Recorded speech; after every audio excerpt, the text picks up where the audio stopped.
In the peaceful mountains of Montana, 93-year-old Rose Miller was about to turn a ruthless outlaw gang's world upside down. When the notorious Steel Riders tried to force her off her century-old family farm, they thought they were dealing with a helpless, elderly woman. What they didn't know was that her grandson was an elite Navy SEAL commander with over 200 successful combat missions. What began as simple intimidation would expose one of the largest criminal enterprises in the state, leading to an extraordinary showdown that would change a small town forever. Before we jump back in, tell us where you're tuning in from. And if this story touches you, make sure you're subscribed, because tomorrow I've saved something extra special for you. The morning frost painted delicate patterns across the weathered fence posts of the Miller farm as Rose stepped onto her front porch. Her hands, though marked by decades of hard work, remained steady as she lifted her coffee cup to her lips. The steam rose in the crisp mountain air as she surveyed the land her family had worked for 3 generations. Whispering Pines had always been a quiet town, the kind of place where everyone knew everyone else, where doors stayed unlocked at night, and where the biggest excitement usually came from the annual Harvest Festival. But something had changed in recent months. New faces had appeared in town, bringing with them an undercurrent of tension that Rose recognized all too well. The rumble of engines drew her attention to the gravel driveway. 3 black SUVs approached, their pristine finish strange against the rustic backdrop of her farm. Rose set her coffee cup down carefully on the porch railing, her expression unchanging as the vehicles came to a stop. Marcus Stone stepped out of the lead vehicle, his expensive suit and polished shoes marking him as an outsider. 2 men flanked him, their casual postures betraying military training to Rose's experienced eye. She'd seen enough soldiers in her time to recognize the way they carried themselves. "Mrs. Miller," Marcus called out, his voice carrying false warmth. "Beautiful morning for a chat about your property." Rose's voice remained steady. "Mr. Stone, I believe I made my position clear last week. This farm isn't for sale." Marcus's smile didn't reach his eyes as he approached the porch steps. "The property values in this area are rising, Mrs. Miller. Our offer is more than generous. You have to admit, at your age, managing a farm this size must be challenging." "I've faced bigger challenges than property developers, Mr. Stone." Rose's blue eyes met his without flinching. "My husband and I built this farm from nothing. Our daughter grew up here. My grandson learned to walk on these floors. Some things are worth more than money." A shadow crossed Marcus's face, his practiced charm slipping for just a moment. "Mrs. Miller, I don't think you understand the opportunity we're offering. Times are changing. Whispering Pines is changing. You don't want to be left behind." The threat in his words hung in the morning air. Behind him, his men had spread out, their casual observation of the farm buildings anything but casual to Rose's watchful gaze. "I understand perfectly," Rose replied, her voice cooling. "I understand that legitimate businessmen don't need 3 carloads of muscle to make a real estate offer. I understand that your kind of change isn't what this town needs." Marcus stepped closer, 1 foot on the bottom porch step. "Your kind of stubborn pride can be dangerous, Mrs. Miller. Accidents happen on farms all the time, especially to elderly women living alone." Rose didn't back away. Instead, she smiled slightly, the expression making Marcus pause. "You know what else I understand, Mr. Stone? I understand that you and your Steel Riders think you can bully an old woman off her land, but you've made 2 serious mistakes. Is that right?" Marcus's amusement carried an edge of menace. "And what mistakes would those be?" "First," Rose said calmly, "you assumed I was alone." She nodded toward her front window, where the morning sun glinted off the scope of a hunting rifle propped visibly in its stand. "I may be old, but I'm far from helpless." Marcus's men tensed, hands moving instinctively toward concealed weapons. "And the second mistake?" Marcus asked, his voice hardening. "You assumed I wouldn't recognize what you really are." Rose's voice carried the weight of decades of experience. "I've seen your kind before. Men who think strength comes from fear, who think they can take whatever they want. My late husband fought against men like you in the war. My grandson fights them now." At the mention of her grandson, something flickered in Marcus's eyes. Your grandson? The Navy SEAL? He laughed, but there was uncertainty in it. He's not here now, is he? Deployed somewhere far away, I'd guess, unable to help his poor grandmother. Rose reached into her pocket, pulling out her phone. That's where you're wrong again, Mr. Stone. Jack's actually expecting my call. Right about now. The atmosphere shifted perceptibly. Marcus's men exchanged glances, their confident postures wavering slightly. This is your final warning, Mrs. Miller. Marcus's voice dropped to a growl. Take our offer. Things are going to change around here one way or another. Don't make us do this the hard way. Rose's fingers hovered over her phone's keypad. No, Mr. Stone. This is your final warning. Leave my property now while you still can. Because if I make this call, everything changes. And not in the way you're planning. For a long moment, tension crackled through the morning air. Then Marcus stepped back, adjusting his suit jacket with forced casualness. We'll be in touch, Mrs. Miller. Think carefully about your position, about your future. As the SUVs pulled away, Rose watched until their dust trail disappeared down the road. Only then did her hands begin to shake slightly. She looked down at her phone, at the number she'd memorized but never had to use before. Until now. The phone rang twice before a familiar voice answered. Gran? Everything okay? Rose took a deep breath, steadying herself. Jack, remember when you said to call if I ever needed help? If I ever felt threatened? There was a moment of silence on the line. When Jack spoke again, his voice had changed, taking on the hard edge of a warrior. What happened? The Steel Riders were just here. Their leader, Marcus Stone, made it clear they won't take no for an answer. Rose watched as a hawk circled overhead, its cry piercing the morning quiet. I think it's time you came home, Jack. I think it's time we showed them what happens when they threaten the wrong family. The Naval Special Warfare Command briefing room fell silent as Jack Miller lowered his phone. His expression had shifted from casual attention to focused intensity in the space of a single conversation. David Walker, his longtime teammate, recognized that look. It was the same one Jack wore before every high-stakes operation. Sir? Commander Phillips paused his tactical briefing, noting the change in his senior officer's demeanor. I need emergency leave, effective immediately. Jack's voice carried the quiet authority that had led men through dozens of combat missions. Family situation. The word family carried weight in the SEAL teams. No further explanation was needed. Phillips nodded once sharply. Granted, Walker, go with him. You've got 72 hours before we need you back for the Carter operation. Outside the briefing room, David fell into step beside Jack. Your grandmother? Steel Riders. Jack moved with purpose toward their office. They're pushing her to sell the farm. Made threats this morning. David's expression darkened. The motorcycle gang that's been moving up from Colorado? Thought they were just small-time dealers and thugs. Time to find out.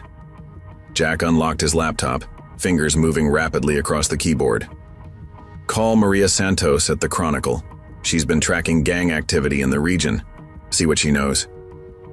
While David made the call, Jack pulled up satellite imagery of Whispering Pines, his eyes scanning the terrain he knew from childhood. The town had changed. New buildings on the outskirts, development pushing into what used to be open ranch land. The Steel Riders compound sat just outside town limits, a sprawling complex of buildings too new and too well-maintained for a simple motorcycle club. Maria's got intel, David reported, covering the phone's mouthpiece. Says the Steel Riders have been buying up property all along the county line, strong-arming locals but keeping it just legal enough to avoid serious attention. Jack's jaw tightened. My grandmother's farm backs up against federal land. High ground, clear sight lines to 3 major highways. Perfect spot for monitoring traffic. David's voice carried grim understanding.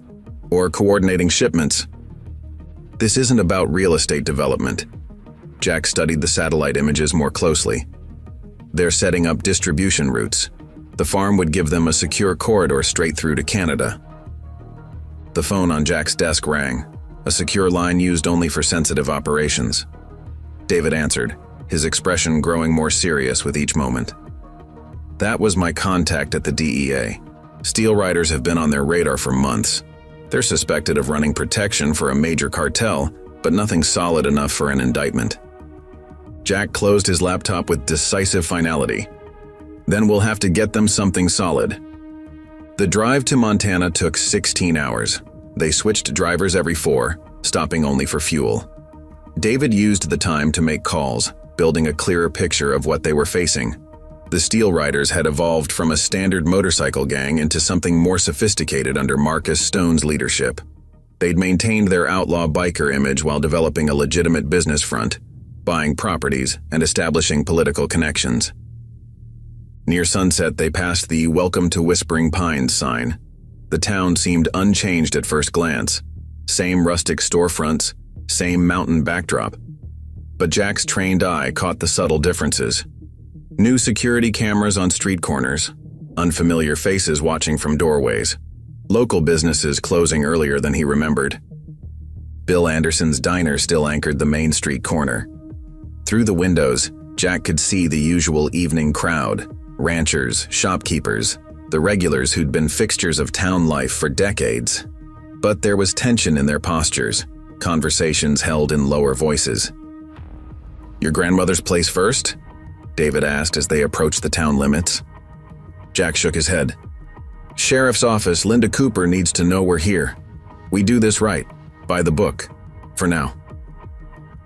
The sheriff's department occupied the same red brick building it had for 50 years. Linda Cooper stood as they entered, her expression a mix of relief and concern. "Jack Miller, about time you showed up." "How bad is it, Linda?" The sheriff's weathered face tightened. "Worse than your grandmother's letting on. Steel Riders have been systematically taking over the county. Small stuff at first, protection money from businesses, controlling the local drug trade. But they're getting bolder. 2 ranch fires in the last month. No proof, of course." "And the county commission?" Jack asked, though he suspected the answer. Thomas Bennett's in their pocket. Linda's disgust was evident. "He blocks every attempt at serious investigation, claims we're harassing legitimate businessmen." David studied the incident map on the wall. "You've got the pattern marked. They're moving systematically, taking control of key transport routes." Linda nodded. "Started right after Marcus Stone bought the old Thompson Ranch. Been expanding ever since. Your grandmother's farm is the last piece they need to control the whole northern corridor." "Then they're not getting it." Jack's voice carried absolute certainty. "But we need to be smart about this. They've obviously got protection somewhere up the chain." "Jack," Linda's voice stopped him as they turned to leave. "These aren't the usual troublemakers. Stone's people are professionals, military trained, some of them. They're building something big here." "I know." Jack met her gaze steadily. "That's why we're going to tear it down, piece by piece." The sun had set by the time they pulled up to the Miller farm. Lights burned in the kitchen window, and the porch light snapped on as they approached. Rose Miller stepped out, straight-backed and dignified as ever. "You made good time," she said simply, as if Jack had just been away for the weekend instead of 3 years. Jack hugged her carefully, noting how she felt smaller than he remembered, yet no less strong. "Brought some help. This is David Walker, my teammate." Rose nodded to David, then looked at her grandson with eyes that had seen too much trouble lately. "They'll be watching. Stone's people. They always are these days." "Good." Jack's smile was slight but dangerous. "Let them watch. Let them see exactly who they're dealing with." From the darkness beyond the farm's lights, unseen observers indeed watched the reunion. In the Steel Riders compound, Marcus Stone received the report of Jack Miller's arrival with carefully controlled anger. So the old woman called her hero grandson after all. He crushed out his cigarette with unnecessary force. "Fine. If that's how she wants to play it, we'll show them both what happens when you stand in our way." But as Stone began planning his response, he didn't notice the subtle changes already beginning in Whispering Pines. Word of Jack Miller's return spread through the town's whispered conversations. Long, quiet spirits began to stir. And in homes and businesses across the county, people who'd lived too long in fear began to hope that maybe, just maybe, Someone had finally come who could stand against the darkness that had been growing in their midst. Telling and preparing this story took us a lot of time, so if you are enjoying it, subscribe to our channel, it means a lot to us. Now back to the story. Dawn painted the mountains gold as Jack Miller walked Main Street, noting changes that wouldn't be visible to casual observers. New cameras mounted on buildings, fresh paint covering old brick, businesses that suddenly had money for renovations, cars with out-of-state plates parked in strategic locations. Bill Anderson's diner provided the perfect observation post. The morning crowd was sparse, conversations dying down as Jack entered. Bill himself brought coffee, his lined face showing relief. "Wasn't sure you'd come back?" Bill said quietly, sliding into the booth. "Things have changed here, Jack. Not for the better." "Tell me." Bill glanced around before speaking. "Started small. Stone's people offering protection money. Those who refused had accidents, break-ins, vandalism. Then the offers to buy, always above market value." "How many sold?" "Too many." Bill's voice carried resignation. "The Thompsons, the Reeves place, half the businesses on 3rd Street. Some were glad to take the money. Others didn't see a choice." The diner's door chimed. Maria Santos entered, looking exactly as Jack remembered. Sharp eyes missing nothing, notebook always ready. She slid into the booth without invitation. "Your timing's perfect," she said without preamble. "I've got something you need to see." She spread photographs across the table. Surveillance shots of the Steel Riders compound, documentation of late-night meetings, financial records. "They're laundering money through legitimate businesses," Maria explained. "But that's just the surface. Look at these shipping manifests. Volumes too high for what these companies claim to be moving." Jack studied the documents. "You've been busy." "And careful. Had to be. Last reporter who asked questions disappeared. Officially, he took a job in Seattle. Unofficially." She left the sentence hanging. David Walker entered, taking position at the counter where he could watch the street. His posture was relaxed, but Jack recognized his combat-ready stance. "Commissioner Bennett's involved," Maria continued. "He's been fast-tracking permits, blocking investigations. The Steel Riders have half the county officials in their pocket." "Money trail?" Maria shook her head. "Offshore accounts, shell companies. Stone knows how to hide things. But look at these property acquisitions. They're creating a corridor." Jack saw the pattern. His grandmother's farm wasn't just valuable land. It was the final piece in a strategic network. The diner's door opened again. Steve Parker, Stone's second-in-command, entered with 2 other Steel Riders. The morning customers tensed visibly. Parker approached their booth, his friendly smile not reaching his eyes. "Jack Miller. Heard you were back in town. Family reunion?" "Something like that." Jack's voice was neutral, but his slight shift in position put him between Parker and Maria's documents. "Sweet. Looking after Grandma, that's respectable." Parker leaned on the table. "Hope you're not planning an extended stay, though. Town's changed. Might not be as welcoming as you remember." Bill Anderson approached, coffee pot in hand. "Everything all right here?" "Just greeting an old neighbor." Parker straightened. "Your grandmother's stubborn, Miller. Stubborn people tend to have accidents." Jack's voice remained calm. "That a threat, Parker?" "Just an observation. Shame if anything happened to that nice farm. All alone out there."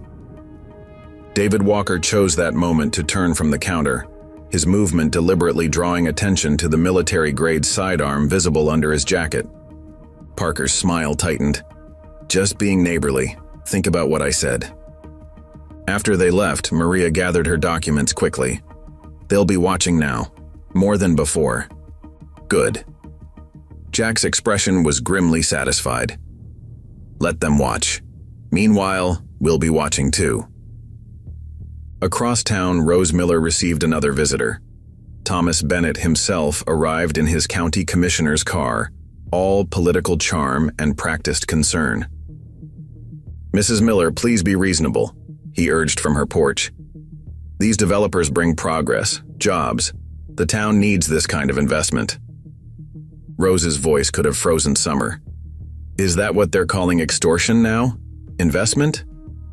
"No one wants trouble." Bennett's tone carried warning. "But trouble has a way of finding people who don't cooperate with progress." "Interesting choice of words." Rose smiled slightly.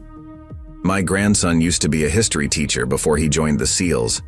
Taught me about how corruption works, how it spreads until good people start calling it progress." Bennett's facade cracked slightly. "Your grandson needs to understand his place. This is bigger than one stubborn old woman's farm." "Oh, I think he understands perfectly." Rose's eyes were steel. "Question is, do you understand yours? Because when this is over, everyone will know exactly where they stood, which side they chose." After Bennett left, Rose called Jack. "They're getting nervous. Bennett himself came to pressure me." "We're finding interesting things," Jack replied. "Keep the security system armed. David's setting up additional cameras tonight." "They're planning something," Rose warned. "I can feel it." "I know, but so are we." At the Steel Riders compound, Marcus Stone received updates from his various sources. Jack Miller had spent the morning gathering intelligence. The reporter was involved, and worse, others in town were beginning to take notice. "Miller's got training," Steve Parker warned. "Him and his friend both. This isn't some local cop we can intimidate." Stone's fist crashed onto his desk. "I don't care if he's goddamn Superman. No one threatens what we're building here. No one." He pulled up satellite images of the Miller farm on his computer. "If they want to play soldiers, we'll show them what real war looks like. Make the calls. It's time to bring in some professional help." In town, people noticed changes. Small ones at first. Jack Miller and David Walker quietly talking to business owners. Maria Santos openly taking photographs of Steel Riders' activities. And most significantly, the fear that had gripped Whispering Pines began to shift. Because for the first time in months, someone was standing up to the Steel Riders. Someone was asking questions, gathering evidence, and showing no fear of Marcus Stone's threats. The storm was coming. Everyone could feel it. But this time, when it broke, the Steel Riders might find themselves facing more resistance than they'd bargained for. Because Jack Miller hadn't just come home to protect his grandmother's farm. He'd come to take back his town. Black SUVs with tinted windows began appearing in Whispering Pines. They moved with military precision, their drivers too professional to be ordinary thugs. David Walker noticed them first, his combat experience recognizing the telltale signs of private military contractors. "Ex-military," he told Jack, watching a pair of them case Main Street. "Probably Blackwater or similar. Stone's bringing in serious muscle." Jack observed their movements from Bill Anderson's diner. 4 teams that I've counted. They're setting up surveillance posts around town. Maria Santos slipped into their booth, her voice low. "Got something. Police scanner caught chatter about shipments coming through the old logging roads. Deputy Thompson's been redirecting patrols away from those areas." "Thompson's one of theirs?" Jack's expression darkened. "Along with 3 other deputies, Sheriff Cooper's been isolated, her most trusted officers reassigned to desk duty." The diner's regular customers were leaving larger tips than usual, silent support for Bill Anderson's willingness to let Jack use the place as an observation post. Small gestures of resistance were spreading through town. Jenny Thompson had refused to sell her store despite escalating pressure. Mike Foster's garage had started offering free repairs to anyone the Steel Riders had vandalized. The bell above the diner's door chimed. Marcus Stone himself entered, flanked by 2 of his new professionals. The morning crowd fell silent. Stone slid into Jack's booth uninvited, his expensive suit out of place in the rustic diner. "Miller, we should talk." "Nothing to talk about." Jack's voice was neutral, but his posture shifted slightly, ready for anything. "Actually, there is." Stone's smile was cold. "See, you're interfering with business, legitimate business, making my investors nervous." "Legitimate?" Jack's eyebrow raised. "That why you need military contractors to protect your investment?" Stone's facade cracked slightly. "You have no idea what you're dealing with. This is bigger than your grandmother's stubborn pride, bigger than this whole backwards town." "That's where you're wrong." Jack met his gaze steadily. This town isn't backwards. It's just been waiting for someone to stand up to thugs like you." "Careful, Miller." Stone's voice dropped dangerously. "Heroes have a way of getting hurt. Sometimes their families too." David Walker chose that moment to approach, casual but purposeful. Stone's professionals tensed, hands moving beneath their jackets. "Everything okay here, Jack?" Before Stone could respond, Sheriff Linda Cooper entered the diner. Her expression hardened at seeing Stone, but her voice remained professional. "Mr. Stone, just the man I wanted to see. We've got some irregularities in your building permits to discuss." Stone stood smoothly. "Another time, Sheriff, I was just leaving." He turned back to Jack. "Think about what I said. Family should come first." After they left, Linda joined their booth. "4 of my deputies are on their payroll. Just got proof this morning. Bank records show regular payments through shell companies." "Can you arrest them?" Maria asked. Linda shook her head. "Not without exposing our investigation. Besides, Commissioner Bennett would have them released within hours." "We need to let them think they're winning," Jack said. "Let them get confident. Sloppy." David nodded toward the window. "They're setting up surveillance on your grandmother's farm. Professional teams, rotating shifts." "Good." Jack's smile was grim. "While they're watching us, they won't notice what we're really doing." At the Miller farm, Rose received visitors of a different kind. Jenny Thompson arrived with fresh baked goods. Mike Foster came to check her tractor, leaving behind a sophisticated security system. Bill Anderson's wife brought dinner and news about which local officials were in Stone's pocket. The Steel Riders noticed this quiet parade of support. Stone's mercenaries photographed every visitor, logged every interaction. But they missed the subtle exchanges, the small packages passed, the quiet conversations that were building a network of resistance. In the sheriff's office, Linda Cooper met secretly with Jack and David after hours. "Got something interesting from state police. Steel Riders have been buying properties along 3 major trucking routes, all through shell companies, all traced back to offshore accounts." "Drug corridors," David confirmed. "They're setting up a distribution network. Your grandmother's farm would give them a clear route straight through to Canada." "And surveillance positions overlooking every major approach," Jack added. "They're building something big, professional." Linda spread a map across her desk. "Bennett's been pushing through zoning changes, clearing the way for their expansion. But look at this. Every property they've bought connects to old mining roads, fire trails, or logging paths." Maria Santos arrived through the back door carrying files. "Found records of similar operations in Colorado and Wyoming. Same pattern. They move in, buy key properties, corrupt local officials. Within 6 months, drug traffic in the area triples." "But they made a mistake here," Jack said quietly. "They thought they could intimidate an old woman off her land. Instead, they've given us the opening we need to bring down their whole operation." A crackle of static from Linda's radio interrupted them. Multiple vehicles approaching the Miller farm. Armed subjects observed. Jack was already moving. "They're making their play sooner than expected." "Be careful," Linda warned. "Stone's professionals won't hesitate to use lethal force." "Neither will we." Jack's voice was cold. "They wanted to play soldiers? Let's show them what real soldiers can do."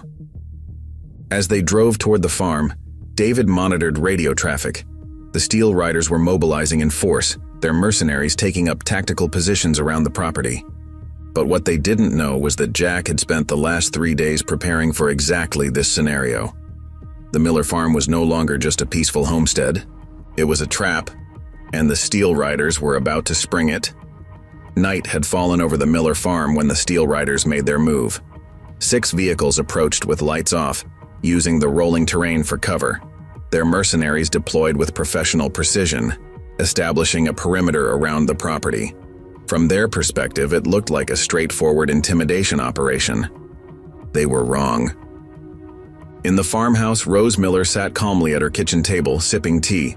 The lights were on, making her a clear silhouette in the window, exactly as planned. Through her earpiece, she could hear Jack's quiet voice coordinating their response. Just like we discussed, Gran. Let them think they have the advantage.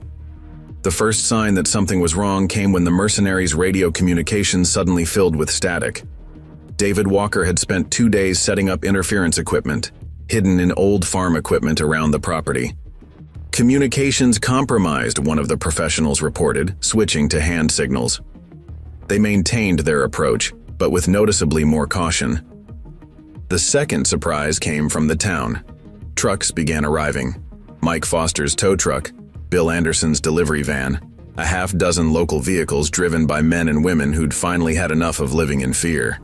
They parked along the access road, blocking the Steel Riders' escape route. "What the hell is this?" Steve Parker demanded, watching through binoculars from the command vehicle. The mercenaries' neat tactical formation was suddenly compromised, forced to split their attention.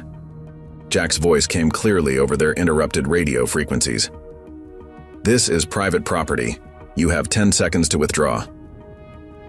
Marcus Stone's voice crackled with rage as he grabbed the radio. "Miller, you're making a big mistake. Clear these vehicles or we'll clear them ourselves." "Last warning," Jack replied calmly. "Leave now." 2 mercenaries advanced on the farm's main gate. The moment they touched it, lights blazed to life.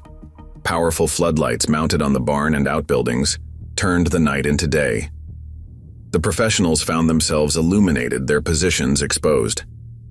"Sniper teams, you have targets?" Stone demanded. Silence answered him.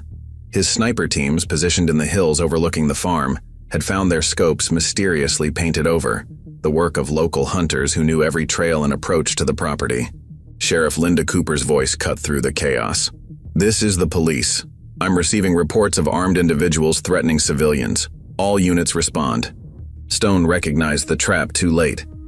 If his men engaged now, they'd be doing it in front of witnesses, with police en route. His carefully maintained facade of legitimate business would crumble. "Pull back," he ordered through gritted teeth. "Tactical withdrawal. Now." The mercenaries began retreating, their professional demeanor cracking as locals used phones to film their every move. Maria Santos was there too, documenting everything. But the Steel Riders had one last card to play. As the main force withdrew, 2 men broke from the group, rushing toward the barn with Molotov cocktails. They never made it. David Walker emerged from the shadows, his military training evident in every movement. One precise strike disarmed the first man. The second found himself facing Jack Miller, who seemed to materialize from nowhere. The fight was brief, controlled, and decisive. Both attackers were subdued without a single shot fired, zip-tied and left for the approaching police. When the police arrived, they found a curious scene. Armed mercenaries in retreat, their tactical operation disrupted by simple preparation and community action. 2 would-be arsonists in custody, and dozens of witnesses with video evidence of the entire attempt. Stone watched his plans unravel from his command vehicle, fury building. "This isn't over, Miller," he shouted into the radio. "Actually, it is," Jack replied. "You just gave us probable cause to investigate every vehicle and individual involved in tonight's attempt. Sheriff?" Linda Cooper's voice held satisfaction. "Already got the warrants, Jack. Judge Harris was happy to sign them after seeing the evidence of attempted assault and arson." The search of the Steel Riders' vehicles revealed more than they'd intended. Police found military-grade weapons, communications equipment, and most damaging of all, detailed maps of drug trafficking routes through the county. In the farmhouse, Rose finally set down her teacup. Well, that was exciting. Jack entered, checking her over despite knowing she'd been perfectly safe. "You okay, Gran?" "Of course." She smiled slightly, though I suspect we've just stirred up a hornet's nest. That was the plan. Jack watched through the window as police processed the scene. They had to show their hand eventually. Now we have proof of their real operations. David joined them, his expression serious. Found something in their vehicles. Documentation linking them to cartel operations in 3 states. Stone's operation is bigger than we thought. Good. Jack's voice was grim. The bigger they are, the harder they fall. At the Steel Riders compound, Marcus Stone was discovering just how badly the night's operation had gone wrong. His phone rang, a secure line used only for emergencies. "You assured us the situation was under control." The cartel representative's voice was cold. "Now we have police searching vehicles containing sensitive information. This is unacceptable." "I'll handle it," Stone promised, sweat beading on his forehead. "You'd better. You have 24 hours to clean this up. After that, we'll send someone to handle it our way." Stone slammed down the phone, his carefully constructed plans crumbling around him. He'd underestimated Jack Miller, underestimated the town's willingness to resist, but he still had options, dangerous ones. "Call our friends in state government," he ordered Steve Parker. "Tell them to shut down Cooper's investigation, then get me everything you can find on Miller's military record. His missions, his teammates, everything." "Sir," Parker hesitated. "Those records are classified." "Not to everyone." Stone's smile was vicious. Time to show Miller what real warfare looks like. But even as he plotted his counterattack, Stone failed to notice how the night's events had changed things in Whispering Pines. People who'd lived in fear were standing taller. Those who'd stayed silent were finding their voices. The war for the soul of the town was just beginning, and the Steel Riders were about to learn that sometimes the most dangerous enemy isn't the one with the most weapons. It's a community that's finally decided to fight back. Morning brought the first wave of Stone's counterattack. State police cruisers rolled into Whispering Pines, carrying investigators from the Attorney General's office.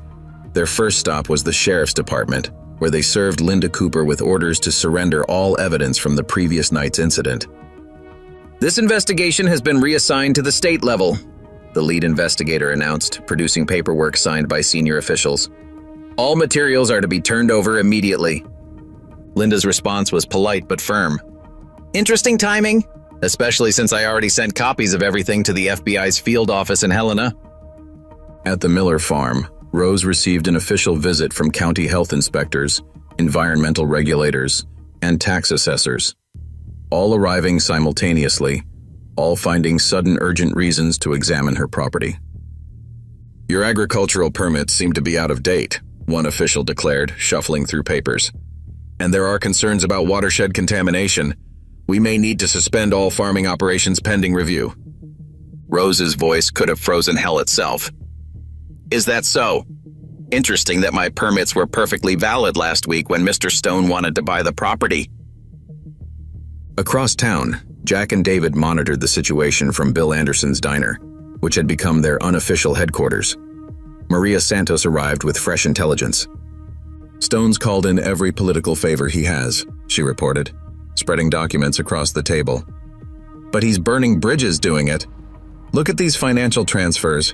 He's paying out big money to keep people in line." David studied the papers. "He's getting desperate, making mistakes." "There's more." Maria lowered her voice. "2 cartel representatives checked into the Mountain View Hotel this morning, traveling under business cover, but my contact at the front desk recognized the signs." Jack's expression darkened. "Stone's bosses are getting nervous." The diner's door opened, admitting Jenny Thompson. Her face showed barely controlled anger. "They just condemned my store. Health violations they've never found in 20 years of inspections." "How many other businesses?" Jack asked. 6 so far, all people who helped last night." Bill Anderson set coffee cups in front of them with deliberate calm. "They tried that here too, but seems their inspector got lost on the way. Won't be able to make it until next week." Jack caught the gleam in Bill's eye. The community was learning to fight back in its own ways. At the Sheriff's Department, Linda Cooper faced another crisis. Her corrupt deputies had chosen this moment to file formal complaints against her, alleging misconduct and abuse of power. "It's a coordinated effort to remove you," Paul Turner, one of her few trusted deputies, reported. "They're pushing for an emergency hearing with the county commission." "Let them push," Linda replied. "Meanwhile, get me everything you can on Deputy Thompson's bank records. Maria Santos says he's been making interesting purchases lately." The afternoon brought more pressure. Tax liens appeared on properties owned by Miller farm supporters. Building inspectors discovered urgent violations requiring immediate closure of resistant businesses. Stone's political machinery was working overtime, but resistance was growing. When inspectors tried to close Mike Foster's garage, they found 30 customers' vehicles blocking access, their owners nowhere to be found. Jenny Thompson's store remained open despite condemnation orders, supported by a constant stream of customers daring officials to arrest them. At the Steel Riders compound, Marcus Stone met with the cartel representatives. Their displeasure was evident. "This attention is unacceptable," the senior representative, a man who called himself Mr. Garcia, stated coldly. "Your operation was supposed to be invisible." "I can handle Miller," Stone insisted. "We've got leverage now. Look." He opened a folder containing classified military documents, details of Jack's SEAL operations, mission reports, names of team members. "Our source came through. Miller's team was involved in some controversial operations. One leaked to the right media outlets." Garcia cut him off. "You don't understand. The cartel doesn't want exposure. Any exposure. Fix this, or we'll fix it ourselves." As the meeting ended, David Walker's surveillance equipment captured every word. He and Jack listened from their hidden observation post near the compound. "They're going to move against us soon," David noted. "Stone's lost control. The cartel won't trust him much longer." "Good." Jack checked his watch. "Maria's story about the corrupt deputies breaks tomorrow. Linda's got enough evidence to force an internal investigation. They'll try to stop the story." "Counting on it. Sometimes you have to let the enemy think they're winning." Back at the Miller farm, Rose sat on her porch, watching police cars periodically drive past. The surveillance was obvious now. Intimidation replacing subtlety. Her phone rang. Thomas Bennett, the corrupt commissioner. "Mrs. Miller," his voice oozed false concern. "The county board is very worried about these violations on your property, but there might be a way to resolve everything quickly." "Save your breath, Mr. Bennett," Rose interrupted. "Better start worrying about yourself. I understand the FBI takes a dim view of officials who help drug traffickers." Bennett's facade cracked. "You have no idea what you're dealing with, you stubborn old woman. None of you do." "Actually," Rose smiled slightly, "I don't think you know what you're dealing with, but you're about to find out." As night fell, tension gripped Whispering Pines. The Steel Riders' political pressure had revealed the depth of their corruption, but also its limits. Every act of intimidation sparked new resistance. Every threat exposed new weaknesses. In the darkness, a convoy of unmarked vehicles crossed the county line, heading toward town. The cartel was done waiting. They were sending professionals to eliminate the problem permanently. But Jack Miller had spent his career dealing with professionals, and this time, he wasn't fighting alone. The war for Whispering Pines was about to enter a new phase, and the enemy was about to learn that sometimes the deadliest weapon isn't a gun or a badge, it's the truth itself. The Whispering Pines Chronicles headline hit like a thunderbolt. "Corruption in uniform. Deputies' secret payoffs exposed." Maria Santos's article detailed every corrupt transaction, every compromised investigation, complete with bank records and witness statements. By sunrise, the story had spread through town like wildfire. Deputy Thompson's rage manifested in a kicked-in door at the newspaper office. He found it empty. Maria had anticipated this reaction, working remotely from a secured location. But the violence marked a turning point. The Steel Riders' facade of legitimacy was cracking. At the sheriff's department, Linda Cooper moved quickly. "Paul, take a team. Arrest Thompson and Morris. The evidence is solid now." But Thompson had disappeared, along with 3 other implicated deputies. Their patrol cars were found abandoned at the Steel Riders compound. Jack and David monitored the situation from their observation post. "They're consolidating," David noted, watching through high-powered optics, bringing their compromised assets in for protection. "More than that," Jack replied. "Look at the new arrivals." 3 unmarked vans had entered the compound. Men emerged with military precision, carrying equipment cases. Not local muscle, these were professional killers. Cartel cleaners, David confirmed. Garcia's not waiting for Stone to fix this anymore. In town, the morning brought escalation. Jenny Thompson arrived at her store to find the windows smashed, but her customers formed a human chain, helping clean up and maintain business as usual. Mike Foster's garage became a staging area for impromptu security patrols by local veterans. Bill Anderson's diner remained the nerve center of resistance. "They hit 4 businesses overnight," he reported to Jack. "But something's changed. People aren't backing down anymore." The police scanner crackled. Reports of armed men conducting inspections of businesses that had supported the Miller farm. But these weren't Stone's usual thugs. They moved with professional efficiency, leaving subtle but clear threats. Rose Miller's morning began with a visit from Thomas Bennett and 2 state police officers. "We have a warrant to search the property," Bennett announced, waving papers. "Environmental violations, step aside." Rose stood in her doorway, unmoved. "Interesting. The warrant's signed by Judge Harris, who I just got off the phone with. He never saw these papers." Bennett's face twisted. "Mrs. Miller, don't make this difficult." "Oh, it's already difficult," Rose interrupted. "For you. Because while you were trying to intimidate an old woman, you didn't notice the FBI surveillance team photographing this entire attempt at illegal entry." As if on cue, an unmarked federal vehicle rolled into view. Bennett's police escorts, recognizing real federal agents, quickly withdrew. "This isn't over," Bennett snarled. "You're right about that," Rose agreed calmly. "The FBI is very interested in corrupt officials using fake warrants to help drug traffickers." Across town, the cartel's professional killers began their work. Maria Santos's car exploded when she turned the key, but she wasn't in it. Jack's warning had come just in time. Bill Anderson's kitchen suffered a mysterious gas leak, except he'd already evacuated on David's advice.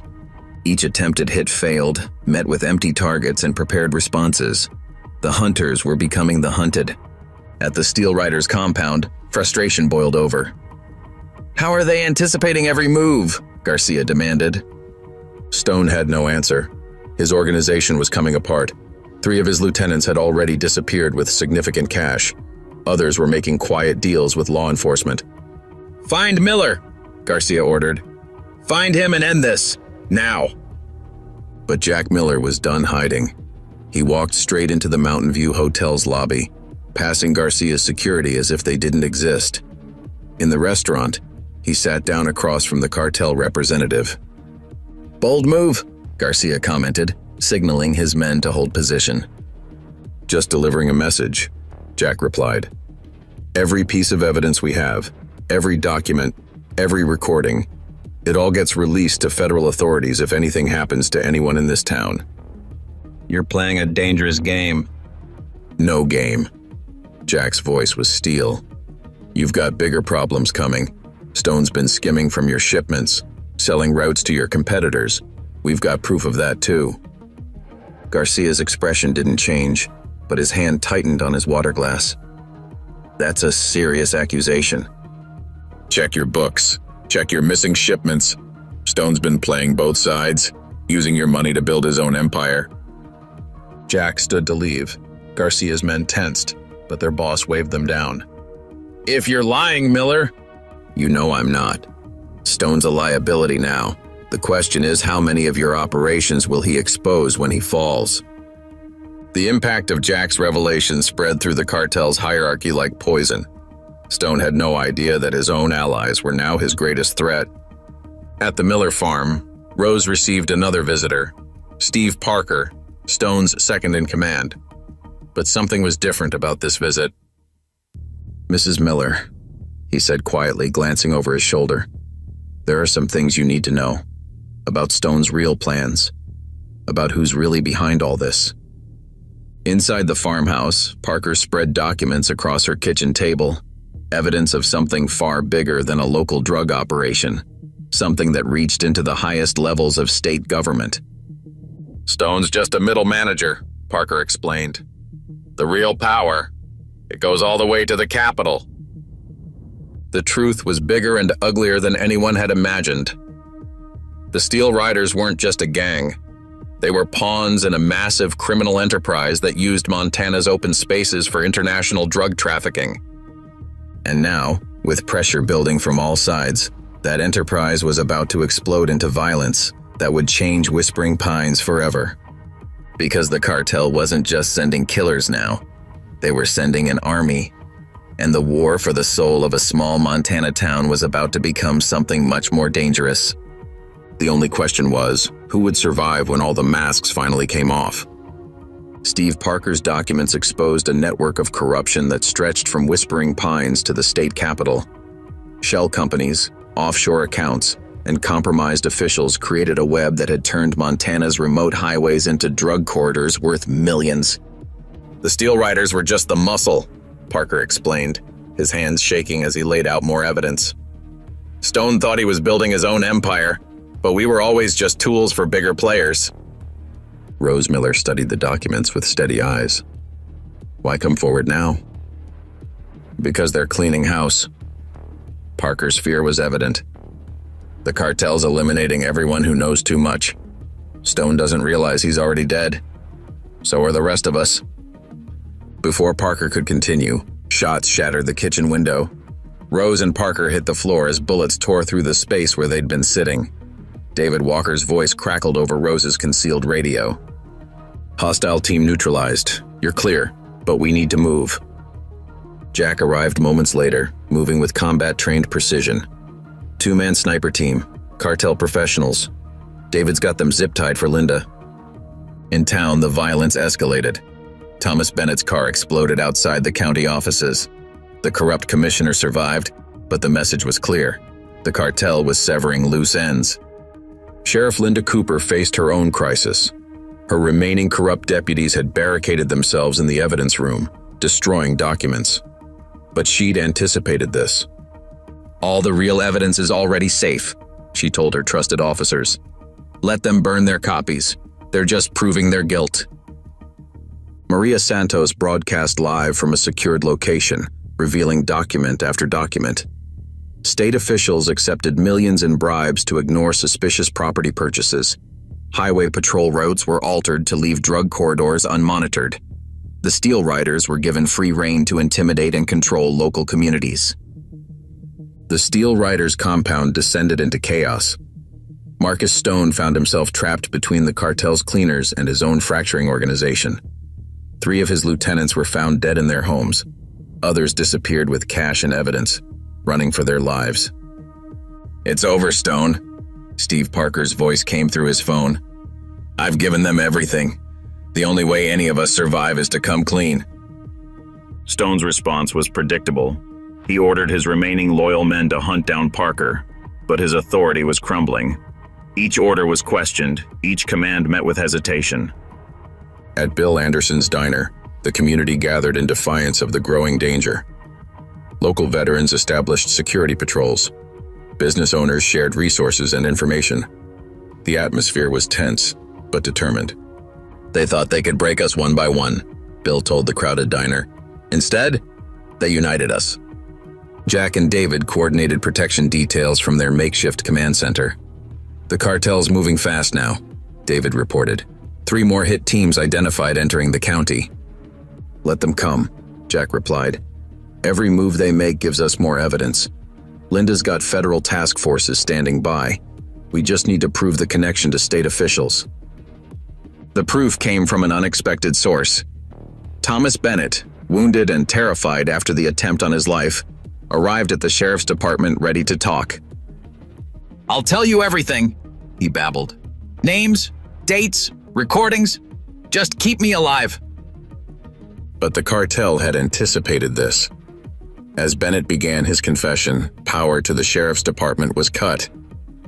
In the momentary darkness, shots were fired with surgical precision. Linda Cooper's quick thinking saved Bennett's life, but the message was clear. The cartel would eliminate every threat, no matter how well protected.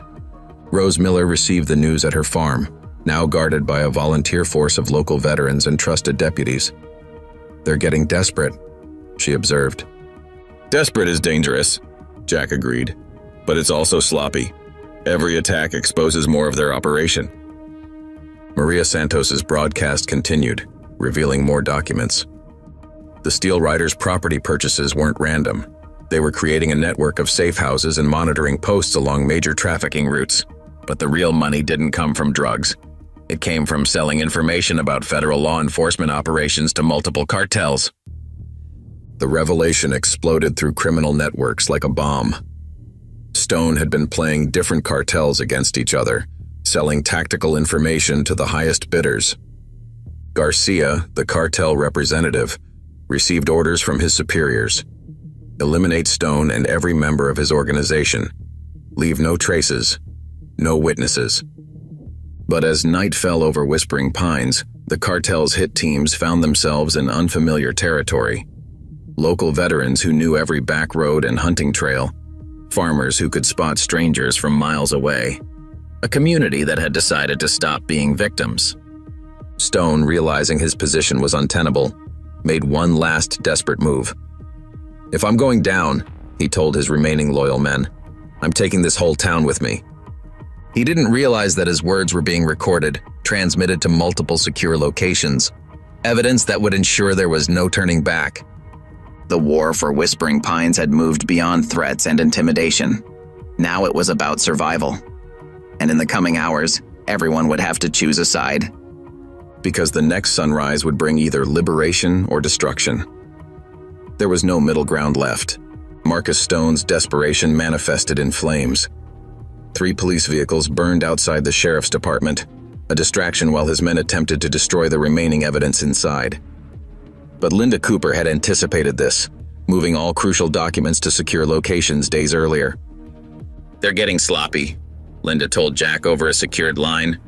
"Stone's losing control of his own people. Half of them are running, the other half are turning on each other."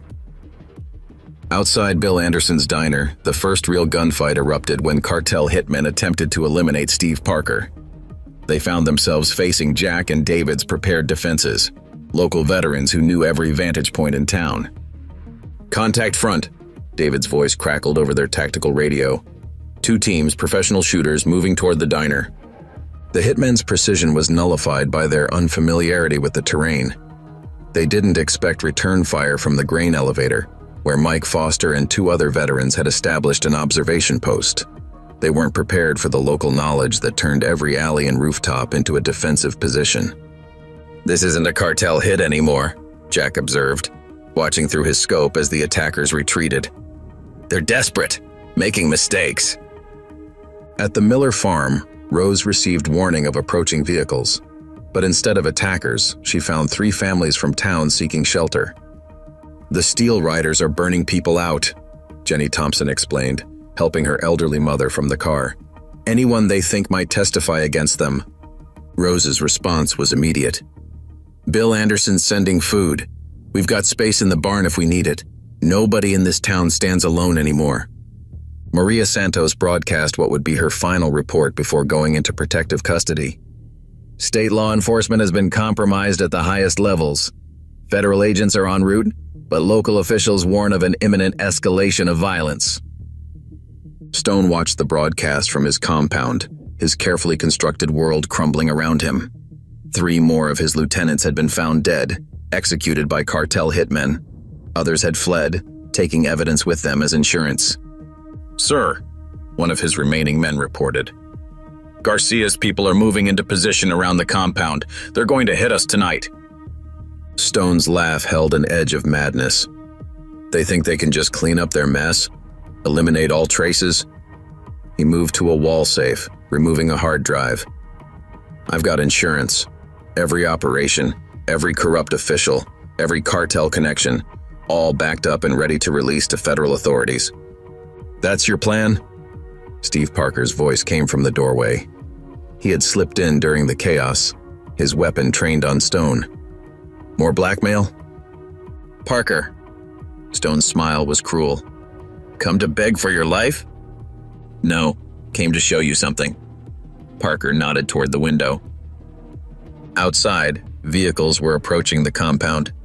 Not cartel hit teams, police cars, federal agents, and most significantly, local trucks and cars forming a perimeter. The community had surrounded them. Stone's phone rang. Jack Miller's voice came through clearly. "It's over, Stone. Your cartel friends are being rounded up statewide. The evidence is already with federal prosecutors. Surrender now, while you can."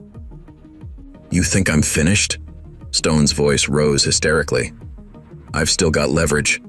One call, and every piece of evidence I have goes public. The cartels, the corrupt officials, they'll all burn with me." "Check your phone," Jack replied calmly. "Check what's being broadcast right now." Stone's screen showed Maria Santos's final broadcast, but now she was revealing documents. His documents. The evidence he'd thought was safely backed up. "How?"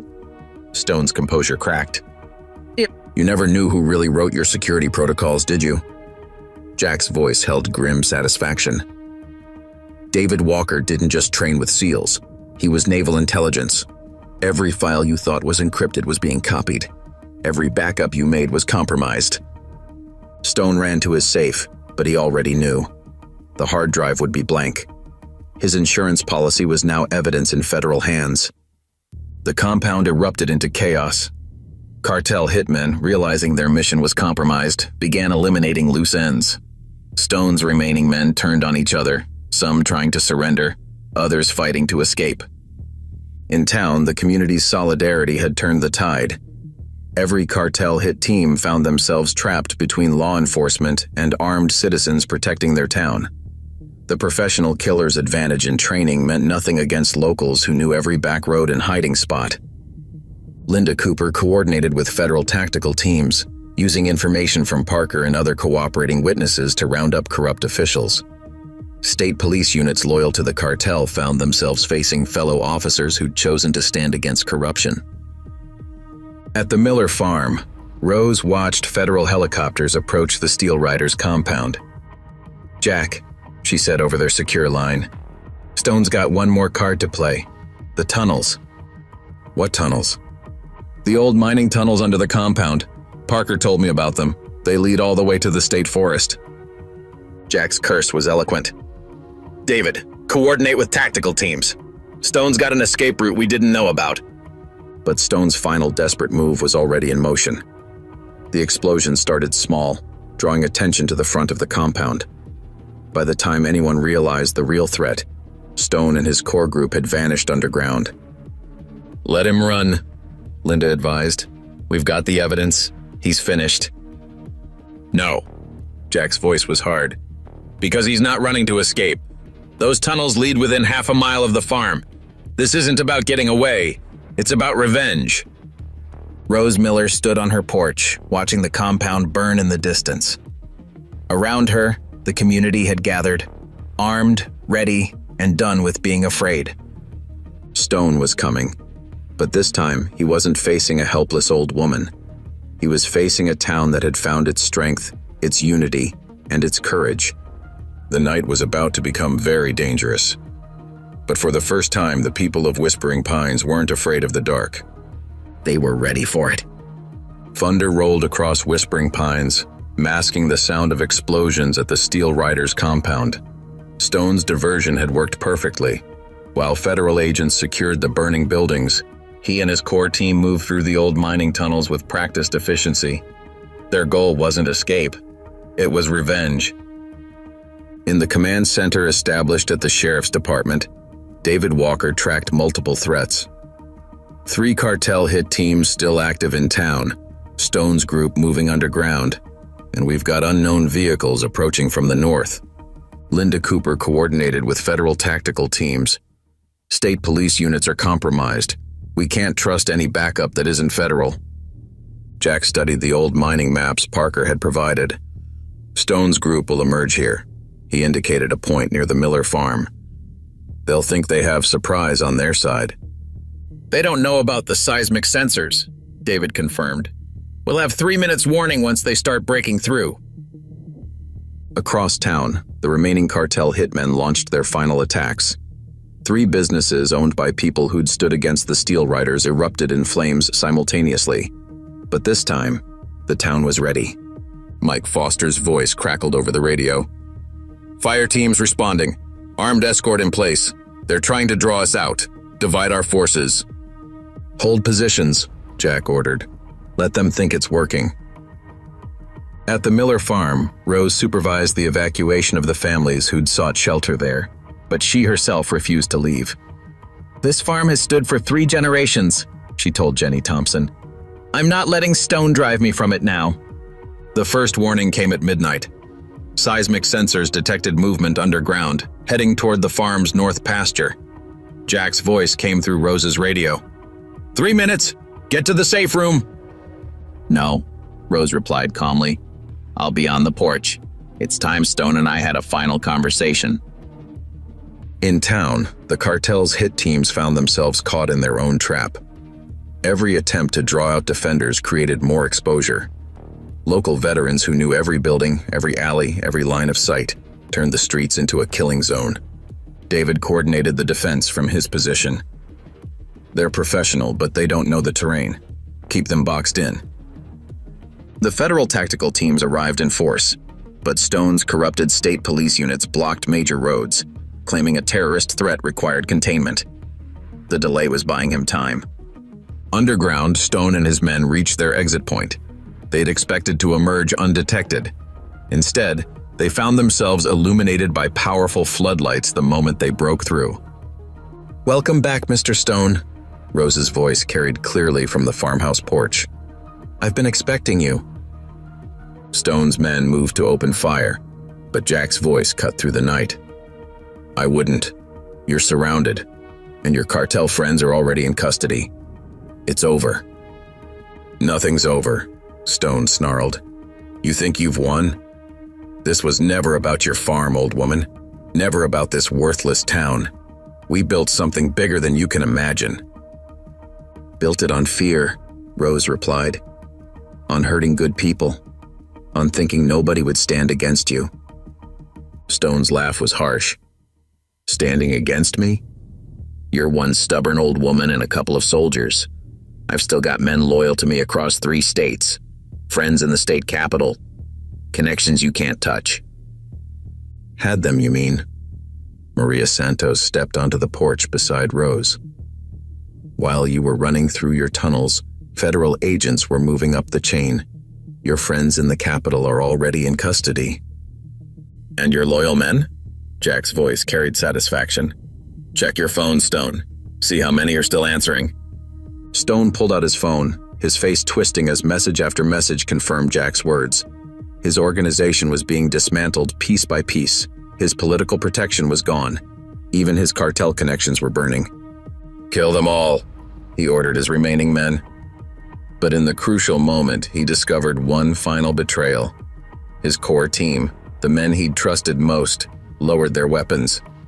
"It's finished, boss," his senior lieutenant said quietly. "We surrender." Stone's scream of rage was punctuated by gunfire, but not from his position. The remaining cartel hit team, having finally fought their way through town, opened fire from multiple positions. The night erupted into chaos. Jack and David's carefully prepared defenses engaged the cartel professionals. Local defenders coordinated with arriving federal agents. The final battle for Whispering Pines played out across fields that had known only peace for generations. In the confusion, Stone saw his chance. He broke away from his surrendering men, rushing toward the farmhouse with a military-grade explosive device in hand. "If I'm finished, I'm taking you with me." Rose Miller didn't flinch. As Stone reached the porch steps, her quiet voice cut through the gunfire. "Martha! Now!" Stone never saw the taser shot that dropped him. Martha, Jenny Thompson's elderly mother, had been waiting inside the door with the weapon Mike Foster had given her. "Nobody threatens my friend in her own home," she said firmly. The cartel's hit teams, caught between federal tactical teams and local defenders, fought with professional skill, but skill meant nothing against a united community fighting for its own. Linda Cooper coordinated the final push, using Parker's intelligence to anticipate the hitmen's tactics. One by one, the professional killers found themselves outmaneuvered and overwhelmed. Dawn broke over a changed town. Federal agents secured the last of Stone's organization. The corrupt state police units surrendered when confronted with overwhelming evidence, and the people of Whispering Pines emerged from their homes, no longer afraid. Jack found Rose still sitting on her porch, calmly drinking coffee as federal agents processed prisoners on her front lawn. You knew they'd come here for revenge. Of course, she smiled slightly. Men like Stone can't stand being beaten by people they thought were weak. But he never understood what real strength is. David joined them, his expression satisfied. Final count, 38 arrests, including Stone's entire command structure. Federal teams moving up the chain into state government. The cartel's Montana operation is finished. And the town?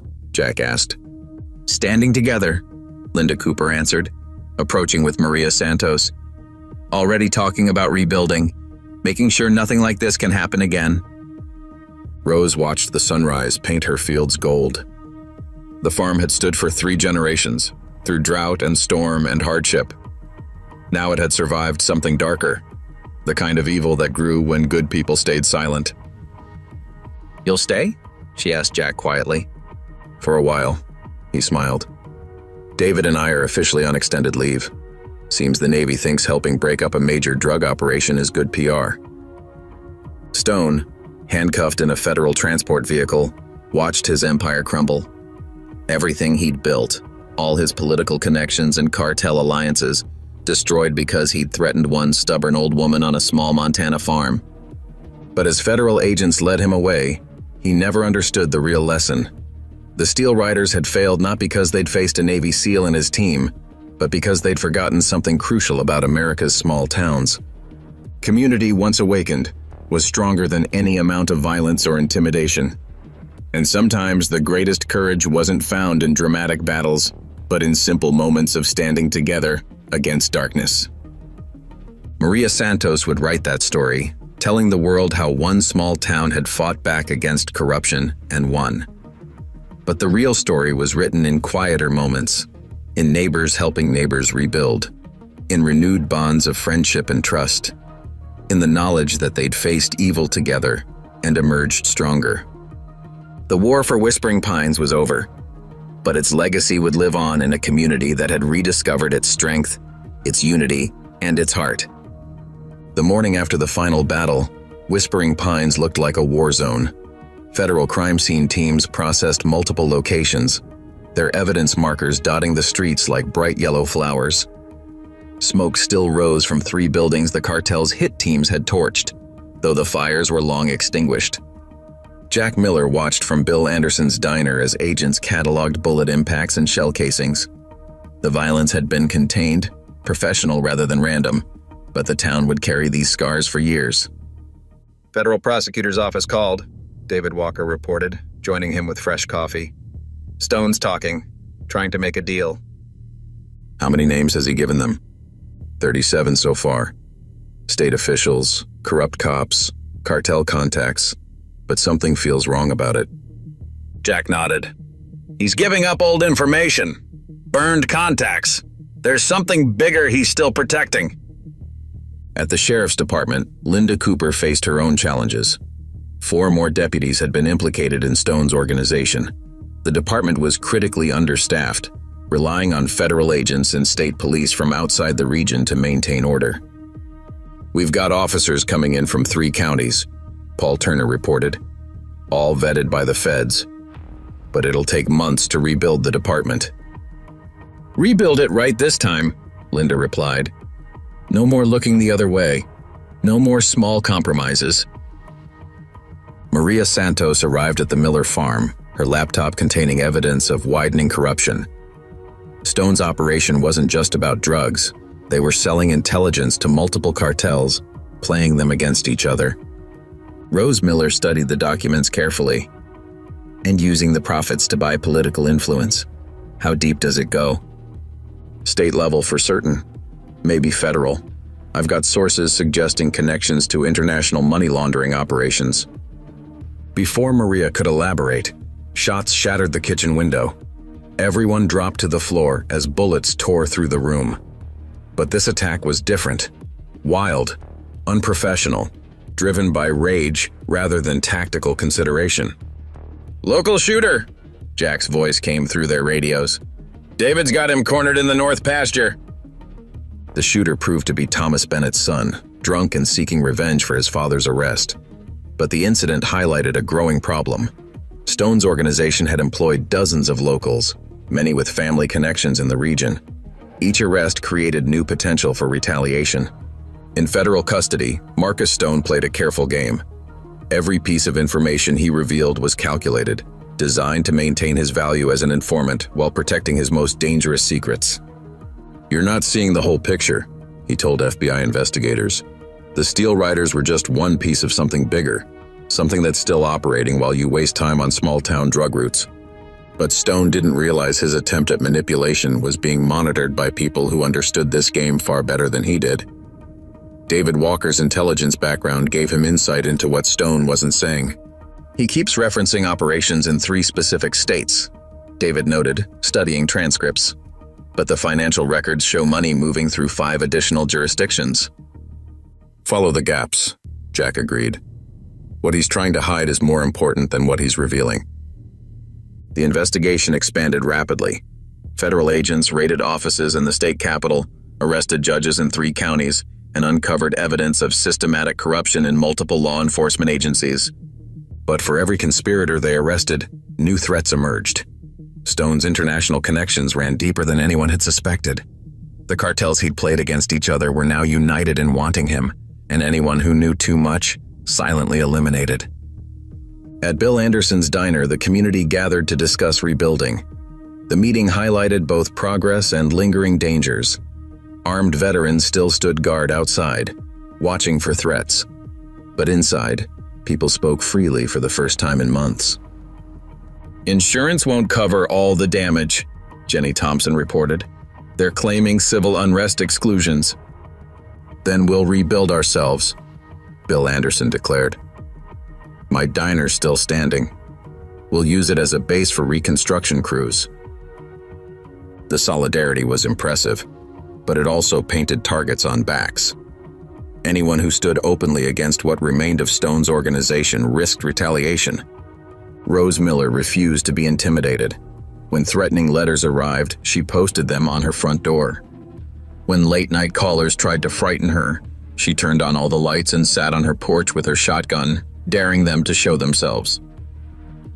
"They still don't understand," she told Jack one evening. "Fear only works if you let it control you." But the danger was real and growing. Maria Santos's continuing investigation revealed links between Stone's operation and powerful figures in international finance. Numbered accounts in Switzerland and the Cayman Islands pointed to money laundering on a massive scale. "Someone's trying to bury this story," she told Jack and David. "My editor's getting pressure from major advertisers. Anonymous threats. Even offers to buy the whole paper." "Keep digging," Jack advised. "But carefully. Stone gave up his local operations to protect something bigger. We need to find out what." The answer began emerging through seemingly unrelated incidents. A fire at the county records office destroyed documents dating back 20 years. A state police evidence locker was mysteriously compromised. 3 witnesses in corruption cases died in apparent accidents. "Pattern's too clean," David noted. "Professional cleaners, removing old traces." Linda Cooper brought more disturbing news. "Just got word from federal marshals. Stone's been attacked in custody. Professional hit. Made to look like a random prison fight." "They're tying up loose ends," Jack concluded. Stone was never the top of the pyramid. He was middle management for something bigger. The revelation came from an unexpected source. Steve Parker, Stone's former lieutenant now in protective custody, recognized a name in Maria's investigation.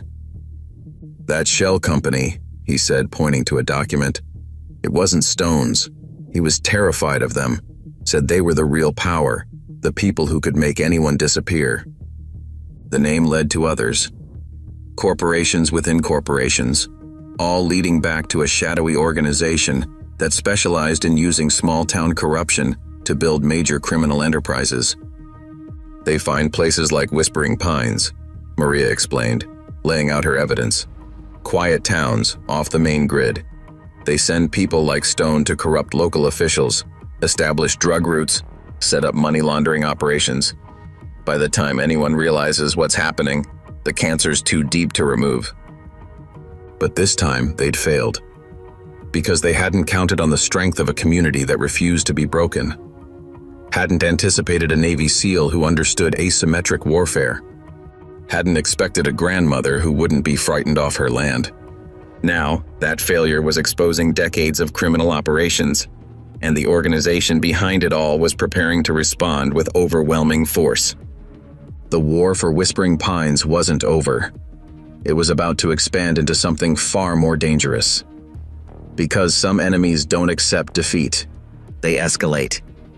2 black sedans with diplomatic plates rolled into Whispering Pines at dawn, their arrival marking a shift in the nature of the threat.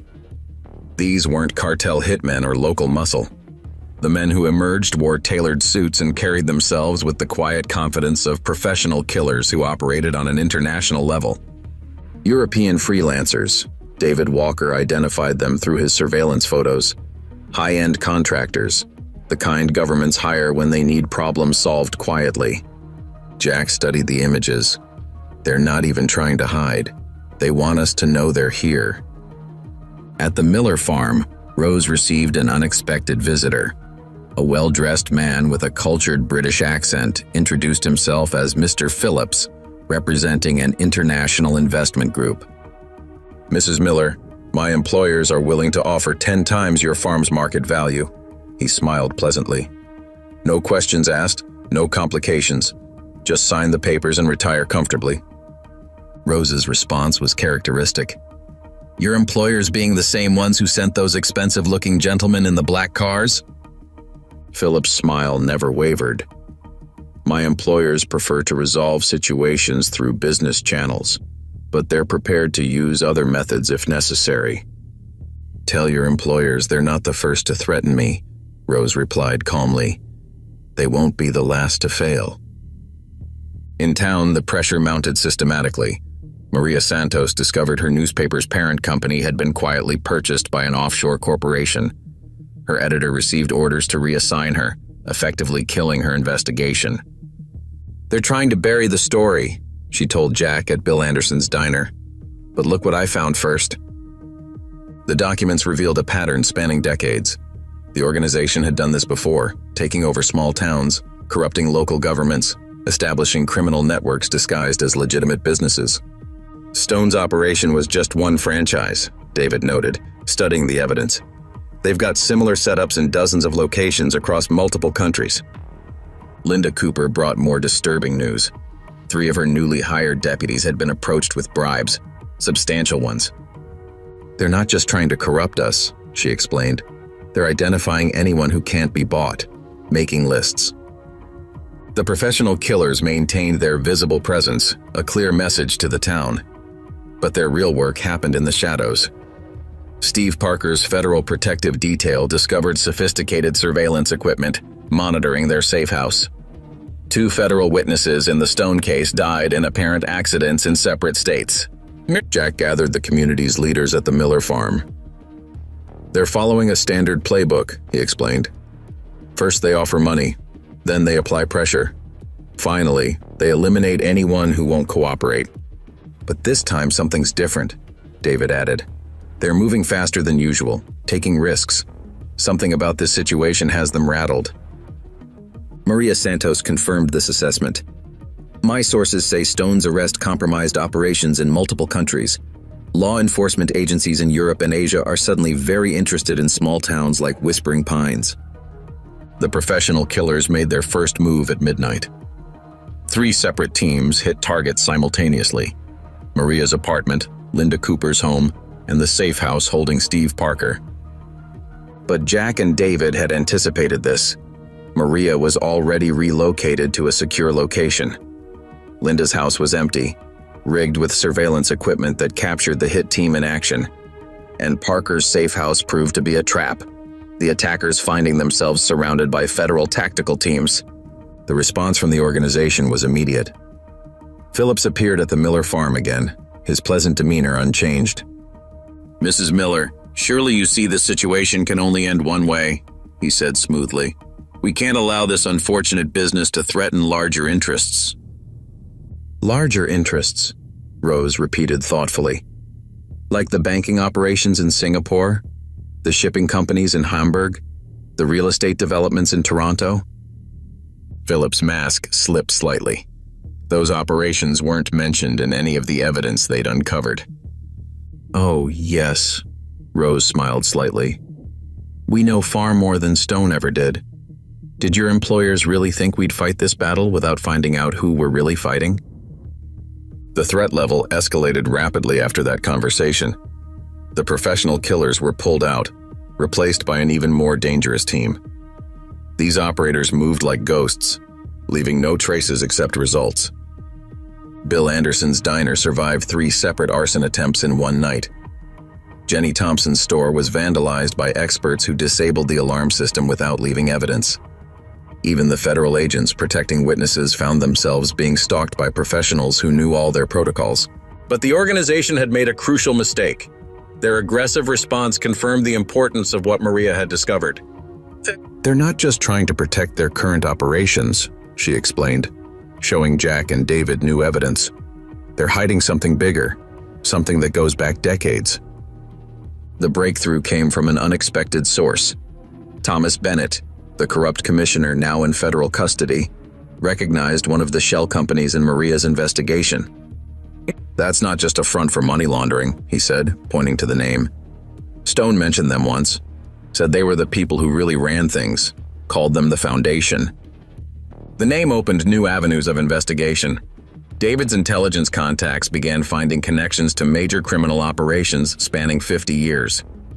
The Foundation isn't just another criminal organization, he reported. They're something older. They specialize in creating infrastructure for other criminal enterprises. Drug routes, money laundering, political corruption. They build the networks that everyone else uses. And Whispering Pines threatened that infrastructure, Jack concluded. Stone's arrest didn't just compromise current operations. It exposed patterns they've been using for decades. The danger grew more sophisticated. Cyber attacks hit the town's communications. Banking errors froze accounts. Supply deliveries were mysteriously delayed or rerouted. But the community's response wasn't what the Foundation expected. When communications were disrupted, people shifted to old-school methods, using hand signals and runners. When money was frozen, they reverted to barter systems and local credit. When supplies were cut off, they shared resources and adapted. They don't understand what they're really fighting, Rose observed, watching the town pull together. They think this is about money or power. It's about something they can't buy or intimidate: community. The Foundation's next move proved her right. They attempted to divide the town, spreading rumors, creating artificial shortages, trying to turn neighbor against neighbor. Instead, they triggered exactly what they were trying to prevent: total unity against a common enemy. The war for Whispering Pines had evolved into something unprecedented. A small Montana town was now ground zero in a battle against an international criminal organization that had operated from the shadows for decades. The Foundation had the resources, the professional killers, the political connections. But they were about to learn what Stone had learned too late. Some things couldn't be bought or bullied or broken. Some things fought back. The Foundation's psychological warfare began with information. Every resident of Whispering Pines received personalized letters detailing their private secrets, financial vulnerabilities, and family weaknesses. The message was clear. They knew everything about everyone. Classic intelligence operation, David Walker explained at the emergency community meeting in Bill Anderson's diner. They're trying to isolate individuals, make each person feel uniquely vulnerable. But the Foundation's strategy backfired. Instead of hiding their letters, people shared them openly. Jenny Thompson posted hers in her store window. Bill Anderson read his aloud at the diner. Each shared secret became a bond, strengthening community ties rather than breaking them. They still don't understand what they're dealing with, Rose observed, watching people compare letters and laugh at the Foundation's attempts at intimidation. They think secrets give them power, but secrets only have power if you let them. Jack's investigation had uncovered something more disturbing. The Foundation's interest in this region goes back to the 1960s, he explained, spreading old maps across the diner counter. They've been buying property through shell companies for decades. Maria Santos arrived with additional evidence. Found records of underground construction projects dating back 50 years, all officially abandoned, but satellite thermal imaging shows active facilities. How deep does it go? Linda Cooper asked, studying the maps. Very, David replied. The old mining tunnels Stone used? They're just the surface level. There's a whole network of bunkers and facilities underneath the town. The Foundation's next move demonstrated their sophistication. Every digital record in town began showing discrepancies. Bank accounts, property deeds, tax records, all subtly altered to create legal chaos. They're trying to drown us in paperwork, Linda explained. Create so many administrative problems that we can't focus on fighting them. But Rose Miller had anticipated this. She'd kept paper records of everything for decades, stored in fireproof safes. Other longtime residents followed her example, producing old documents that proved the digital alterations false. The Foundation's response was immediate and violent. Professional teams hit 3 locations simultaneously, targeting the paper records. They found empty safes and fake documents. The real records were already secured in federal custody. They're getting sloppy, Jack noted, watching surveillance footage of the raids. Making mistakes they wouldn't normally make. Something's pushing them to act faster than they want to. The answer came from an unexpected source. Marcus Stone, still in federal custody, requested an urgent meeting with Jack. "You don't understand what you've stumbled into," Stone said, his usual arrogance replaced by genuine fear. "The Foundation isn't just about crime. They're building something big." "What are they building, Stone?" "Infrastructure. Not just for drugs or money laundering. They're creating shadow networks, alternative banking systems, transportation routes, communication channels. They've spent 50 years building a parallel world hidden inside the legitimate one." Maria's investigation confirmed Stone's claims. The Foundation had been systematically creating hidden infrastructure across multiple countries, all connected through small towns like Whispering Pines. "Look at the pattern," she explained, showing Jack and David her evidence. "They target isolated communities, establish control, then build their facilities underground. Each town becomes a node in their network." The Foundation's elite teams began targeting this evidence. 3 separate attempts were made to eliminate Maria, each more sophisticated than the last, but the community had learned to protect its own. When Foundation operatives attempted to grab Maria outside her office, they found themselves facing local veterans who knew every corner of the town. When professional hackers tried to destroy her digital files, they hit defensive systems David had installed. When assassins approached her safe house, they walked into prepared killing zones. "They're not used to this kind of resistance," David observed. "Their usual tactics depend on people being isolated, afraid to fight back." The discovery of the underground facilities changed everything. Federal teams began mapping the bunker network, revealing the true scope of the Foundation's operation. "It's not just storage or transportation," Jack explained to the community leaders. "They've built backup facilities for their entire operation, computer centers, communications hubs, even living quarters. They could run everything from underground if they had to." Rose studied the facility maps with particular interest. "The main access point is under my farm, isn't it? That's why they wanted the property so badly." "Your farm sits at the junction of 3 major tunnel systems," David confirmed. "It's a crucial strategic location." The Foundation's next attack showed how crucial. Elite combat teams emerged from hidden entrances across town, striking at multiple targets simultaneously. This wasn't about intimidation anymore. It was about eliminating witnesses and securing their infrastructure.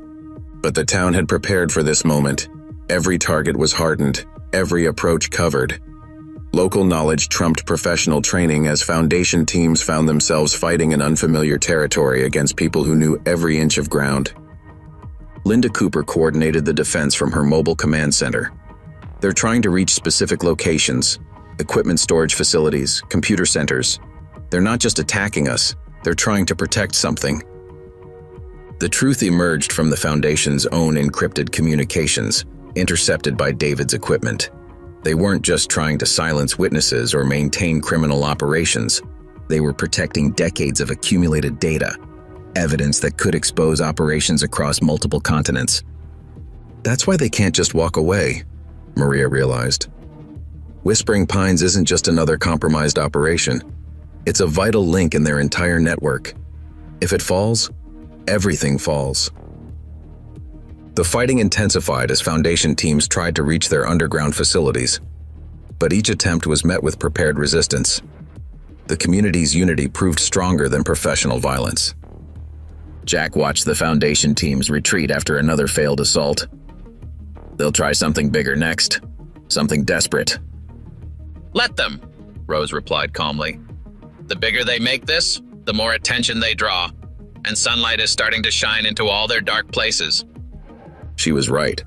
International law enforcement agencies were closing in, following evidence trails exposed by the Foundation's increasingly overt actions. Their careful decades of secrecy were unraveling. But cornered predators are the most dangerous, and the Foundation had one final card to play, a contingency plan that would test Whispering Pines' unity to its absolute limit. The real war was about to begin. The Foundation's contingency plan began with silence. Every communication device in Whispering Pines went dead simultaneously.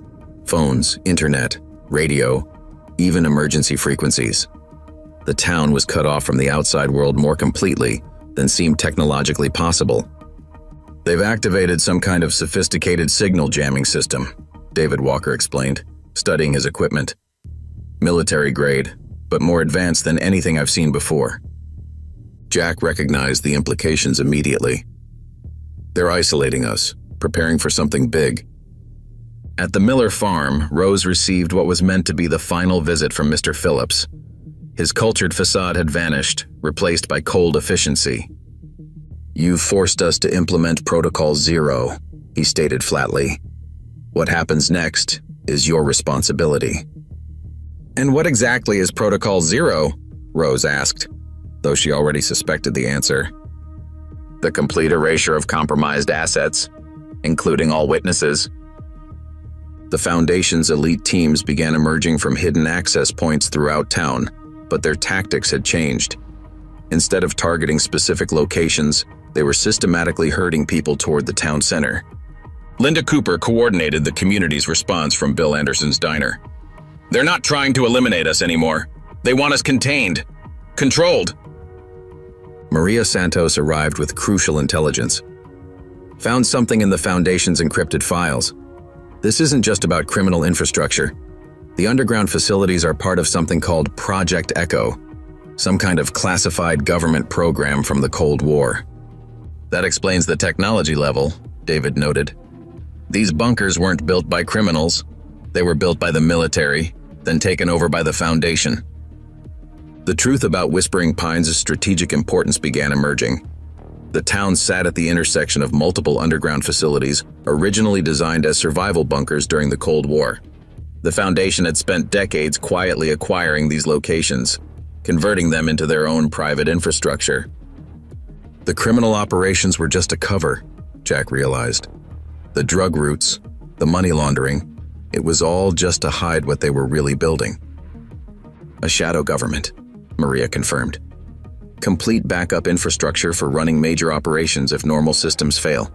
Banking, communications, transportation, everything needed to maintain power even if regular institutions collapse. The Foundation's teams continued their systematic operation, using sophisticated crowd control equipment to handle any resistance. But they found the town's response wasn't what they expected. Instead of panicking, the community implemented their own long-prepared plans. People disappeared into hidden shelters and predetermined rally points. Armed resistance appeared from unexpected directions, using intimate knowledge of the terrain to counter the Foundation's tactical advantages. They think technology makes them superior, Rose observed, watching from her porch as another Foundation team was forced to retreat. But they don't understand what really matters in a fight like this. The underground facilities revealed more secrets. Federal teams that managed to breach the lower levels found advanced communication systems, high-tech surveillance equipment, and data centers containing sensitive information from around the world. This isn't just one node in their network, David reported. This is a major control center. They can monitor and manipulate operations across multiple continents from here. The Foundation's response to these breaches demonstrated their desperation. Elite teams began implementing scorched earth protocols, destroying evidence and equipment. But each destruction attempt was met with prepared resistance. They're not just protecting criminal operations anymore, Jack explained to the community leaders. They're trying to hide connections to government agencies, international corporations, power brokers at the highest levels. Marcus Stone, still in federal custody, provided the final piece of the puzzle. The Foundation evolved from an old Cold War program. They were supposed to be the backup plan if regular government failed. But they became something else, a shadow power structure manipulating events from behind the scenes. Linda Cooper's officers intercepted Foundation teams attempting to access hidden data vaults beneath the town hall. The resulting firefight revealed another crucial detail. These weren't just mercenaries or professional killers. They were trained government operators gone rogue. This goes higher than we imagined, David warned. These men have official credentials, high-level clearance. They're part of something that technically doesn't exist. The Foundation's contingency plan entered its final phase. Hidden entrances began opening throughout town, revealing more elite teams equipped with advanced tactical gear. Their mission was clear: eliminate all witnesses, destroy all evidence, erase Whispering Pines completely. But the town's response demonstrated why the Foundation's usual tactics had failed here. When they cut communications, people used old-fashioned signals and runners. When they deployed high-tech weapons, they faced hunters who knew every inch of terrain. When they tried to herd people into controlled areas, they found an organized resistance that had planned for this moment. They still don't understand, Rose told Jack, as they watched another Foundation team retreat from prepared defenses. They think power comes from technology and weapons, but real power comes from people standing together. Maria Santos's latest discovery proved how right she was. The Foundation's files revealed similar operations in other towns, other countries. But Whispering Pines was the first place where their systematic takeover had failed. It's not about the technology, Jack realized. It's not even about their tactical advantages. They failed here because they couldn't break the community's spirit. The Foundation's response to this failure was unprecedented. Mr. Phillips made one final communication before the next phase began. "You forced us to implement maximum containment." His voice came through captured radio frequencies. "The entire area will be sanitized. No survivors, no evidence, no traces." But even as he spoke, international attention was turning toward Montana. The Foundation's massive signal jamming had been detected by multiple agencies. Their elite team's activities had drawn satellite surveillance. The shadows they'd hidden in for decades were being stripped away. The war for Whispering Pines was about to become global, and the Foundation was about to learn that some things, once exposed to light, can never be hidden again. The next 24 hours would determine not just the fate of a small Montana town, but the exposure of a decades-old conspiracy that had manipulated world events from the shadows. The final battle was about to begin. The Foundation's maximum containment protocol began with precision strikes against Whispering Pines' vital infrastructure. Power transformers exploded simultaneously across the grid. Water mains ruptured at key junctions. Roads were strategically blocked by accidents involving unmarked trucks. "They're not just isolating us anymore," David Walker observed from their command center in Bill Anderson's reinforced basement. "They're trying to make the town unsustainable. Force evacuation or surrender." Jack studied the tactical displays showing Foundation team movements. "No, they're herding everyone toward pre-selected containment zones. This isn't about evacuation. It's about elimination." At the Miller farm, Rose faced the Foundation's leadership directly. 3 black SUVs arrived, carrying the organization's actual decision-makers rather than their usual proxies. These weren't mercenaries or operators. They were board members, politicians, power brokers used to operating from safe distances. Mrs. Miller, their spokesman began, you've forced a very difficult decision. This situation has attracted attention we can't allow. Rose's response was characteristic. You mean people are finally seeing what you really are? What you've been doing all these years? We maintained order, another board member insisted. Created stability. The world needs structure, even if it doesn't see or understand it. You created corruption, Rose corrected. Called it order to justify your power. The Foundation's response to this defiance was immediate. Elite teams began systematic sweeps through town, using advanced riot control equipment and non-lethal weapons to herd residents toward designated zones. But the community's resistance had evolved beyond what their protocols could handle. When they cut power, backup generators activated in hardened locations. When they disrupted water supplies, pre-positioned reserves were accessed. When they blocked roads, previously mapped alternate routes opened. Linda Cooper coordinated the defense from mobile command posts that shifted locations regularly. They thought cutting communications would isolate us. Instead, it activated our backup plans. Maria Santos had already ensured the truth couldn't be buried. Everything's been uploaded to secure servers worldwide, she reported. Deadman switches will release all the evidence if anything happens to us. The Foundation's board members received this news with cold anger. You have no idea what you're disrupting, their spokesman told Rose. The systems we maintain prevent chaos. Without our control, everything collapses. Control isn't order, Rose replied, and fear isn't strength. The battle for the underground facilities intensified. Foundation teams attempted to reach crucial data centers, hoping to destroy evidence of decades of manipulation. They found each access point prepared, each approach covered by defenders who knew the terrain intimately. Jack coordinated the defense from multiple positions, using the community's knowledge to counter the Foundation's tactical advantages. They're trying to reach something specific, he noted, watching their attack patterns.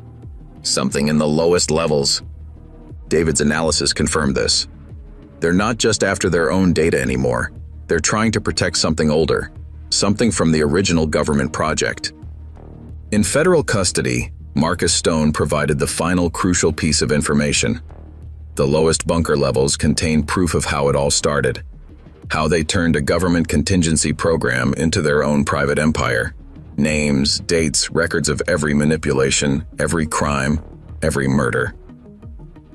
The Foundation's board members revealed their desperation through escalating demands. You don't understand what exposure would mean, they told Rose. The entire system would collapse. Governments would fall. Markets would crash. Maybe they should, Rose answered calmly. Maybe that's what happens when you build everything on lies. The situation attracted attention the Foundation couldn't control. Satellite surveillance detected their signal jamming technology. International agencies began investigating the communications blackout. Military radar tracked unauthorized aircraft approaching Montana airspace. They're about to learn what real containment means, one board member snarled, issuing orders to their elite teams. Implement final protocol.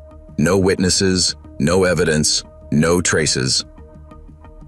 But the Foundation's carefully planned protocols met unprecedented resistance. When their teams tried to herd people into containment zones, they found empty streets and prepared ambush points. When they attempted to breach defended positions, they faced coordinated resistance from multiple directions. They still don't understand what they're fighting, Jack told the community leaders. They think this is about tactics and technology. It's about people protecting their home. The underground facilities revealed their final secrets. Federal teams accessing the lowest levels found evidence beyond anything they'd imagined. Proof of decades of manipulation, documentation of systematic corruption, records of crimes that reached into the highest levels of multiple governments. This isn't just about one organization, Maria reported, examining the files. This is about a system, a way of thinking that puts power and control above everything else. The Foundation's board members received increasingly desperate reports. Their elite teams were taking casualties, their protocols were failing, their carefully maintained secrecy was unraveling. You've doomed everyone, their spokesman told Rose. "When this gets out, everything collapses." "No," Rose corrected. "When this gets out, you collapse. The rest of us will rebuild something better. Something real." The Foundation's final gambit was ruthless. They ordered their teams to implement scorched earth protocols, destroy everything, including their own personnel. No traces could remain. But they'd waited too long. International attention had focused on Whispering Pines. Multiple agencies were monitoring the situation. The shadows the Foundation had hidden in for decades were gone. Yep. They never understood the real weakness in their system, Jack observed, watching the Foundation's board members realize their loss of control. They thought power came from controlling information, from making people afraid. Real power comes from people standing together, Rose finished. From choosing truth over fear. The war for Whispering Pines had become something larger, a battle for truth against decades of manufactured lies. And as the Foundation's carefully constructed world began to crumble, they would learn their final lesson. Some things can't be controlled, some people can't be broken, and some truths, once exposed, can never be hidden again. International attention transformed Whispering Pines overnight. Military helicopters monitored the airspace. Federal tactical teams established perimeters. News crews gathered at blockaded access points, broadcasting speculation about the communications blackout and mysterious government presence. The Foundation's board members retreated to their central command bunker, abandoning pretense for desperate action. Their elite teams consolidated around crucial facilities, preparing for a final stand. "They're not trying to escape," David Walker noted, studying surveillance feeds. "They're protecting something specific in that central bunker, something worth dying for." Jack recognized the implications. They've got one more card to play, something they think can still save them. At the Miller farm, Rose received an unexpected visitor. An elderly man emerged from the last Foundation SUV, moving with the careful dignity of someone used to wielding real power.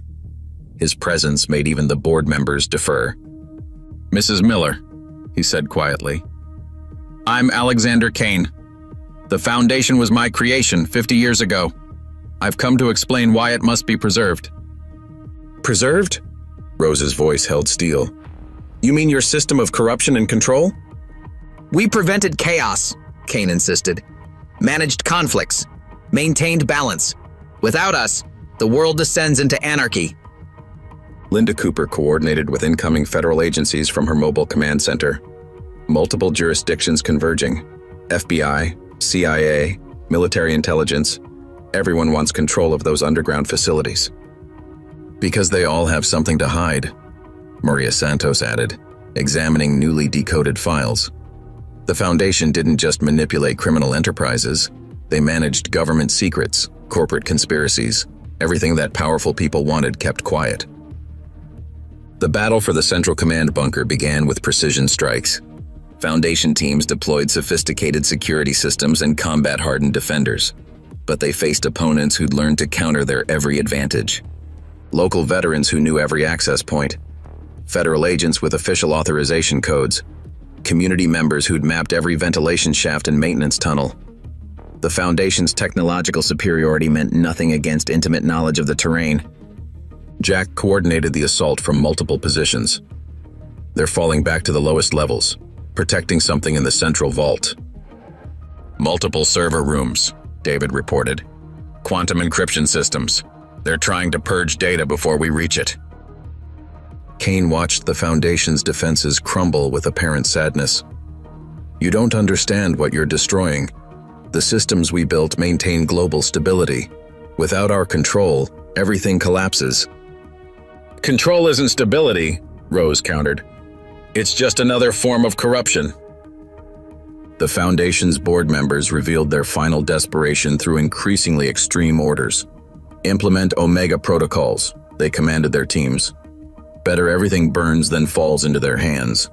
But their own operators began questioning orders.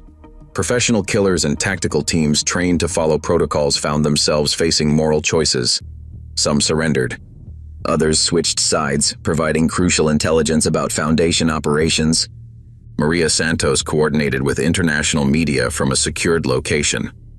Evidence is being released worldwide. Financial records, political conspiracies, decades of manipulation. Everything they tried to hide is coming to light. The Foundation's carefully maintained networks began unraveling. Corrupt officials exposed by released documents faced arrest. Criminal enterprises lost their protection. Corporate conspiracies crumbled as evidence reached investigators. "You've destroyed 50 years of work," Kane told Rose, watching his organization collapse. "Decades of carefully maintained order." "No," Rose replied. "We've exposed 50 years of lies. Decades of corruption you called order to justify your power." The battle for the Central Vault reached its climax. Foundation teams deployed their most sophisticated defenses. Security systems designed to resist government-level intrusion. Combat operators with highest-level training.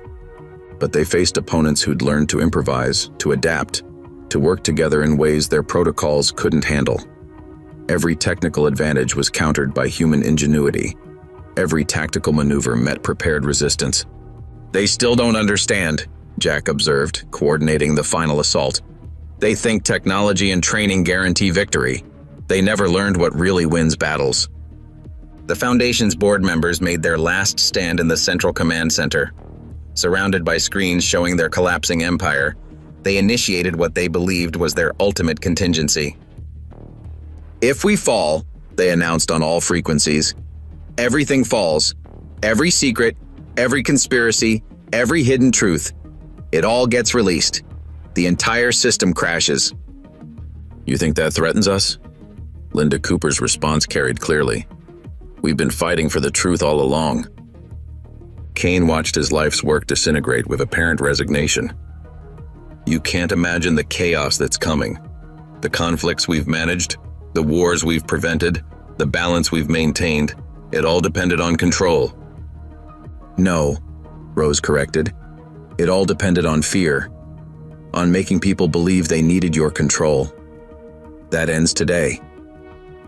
The final breach of the Central Vault revealed the Foundation's last secret, not just data or evidence, but proof of something larger. A systematic conspiracy to manipulate global events through controlled chaos and manufactured fear. This was never about crime or money, Maria realized, examining the files. This was about power, about making the world believe it needed their control to function. The Foundation's elite teams faced their final choice: continue fighting for a dying system, or help expose the truth. Many chose truth. Others fought to the end, believing in the order they'd served. Jack coordinated the systematic securing of Foundation facilities. They thought they could maintain control forever. Never understood that control based on fear always fails eventually. David's teams began accessing the Foundation's secure servers. This goes deeper than anyone imagined. Decades of manipulation, thousands of conspiracies. The whole system was built on managed chaos. Kane made one final attempt to justify his creation. Without controlled chaos, you get real chaos. Without managed fear, you get real terror. We were necessary. No. Rose's voice held firm conviction. You were just powerful people convincing everyone else they needed your power. That's over now. The exposure of the Foundation's true nature sparked a global cascade. Investigations launched in multiple countries. Hidden networks revealed. Decades of manufactured crises exposed. But in Whispering Pines, the focus remained local. A community that had faced fear and chosen courage. People who had discovered their collective strength. The war wasn't over. The Foundation's influence ran too deep for quick resolution. But something fundamental had changed. The shadows they'd hidden in were gone, and with them, their greatest power. Because some things are stronger than fear. Some truths can't be controlled. And some battles are won not through force or power, but through ordinary people standing together against darkness. The Foundation's automated fail-safe systems activated at midnight. Across 3 continents, sleeper protocols triggered cascading financial crashes. Power grids fluctuated. Communication networks corrupted themselves with pre-programmed viruses. Decades of careful preparation designed to prove that the world couldn't function without their control.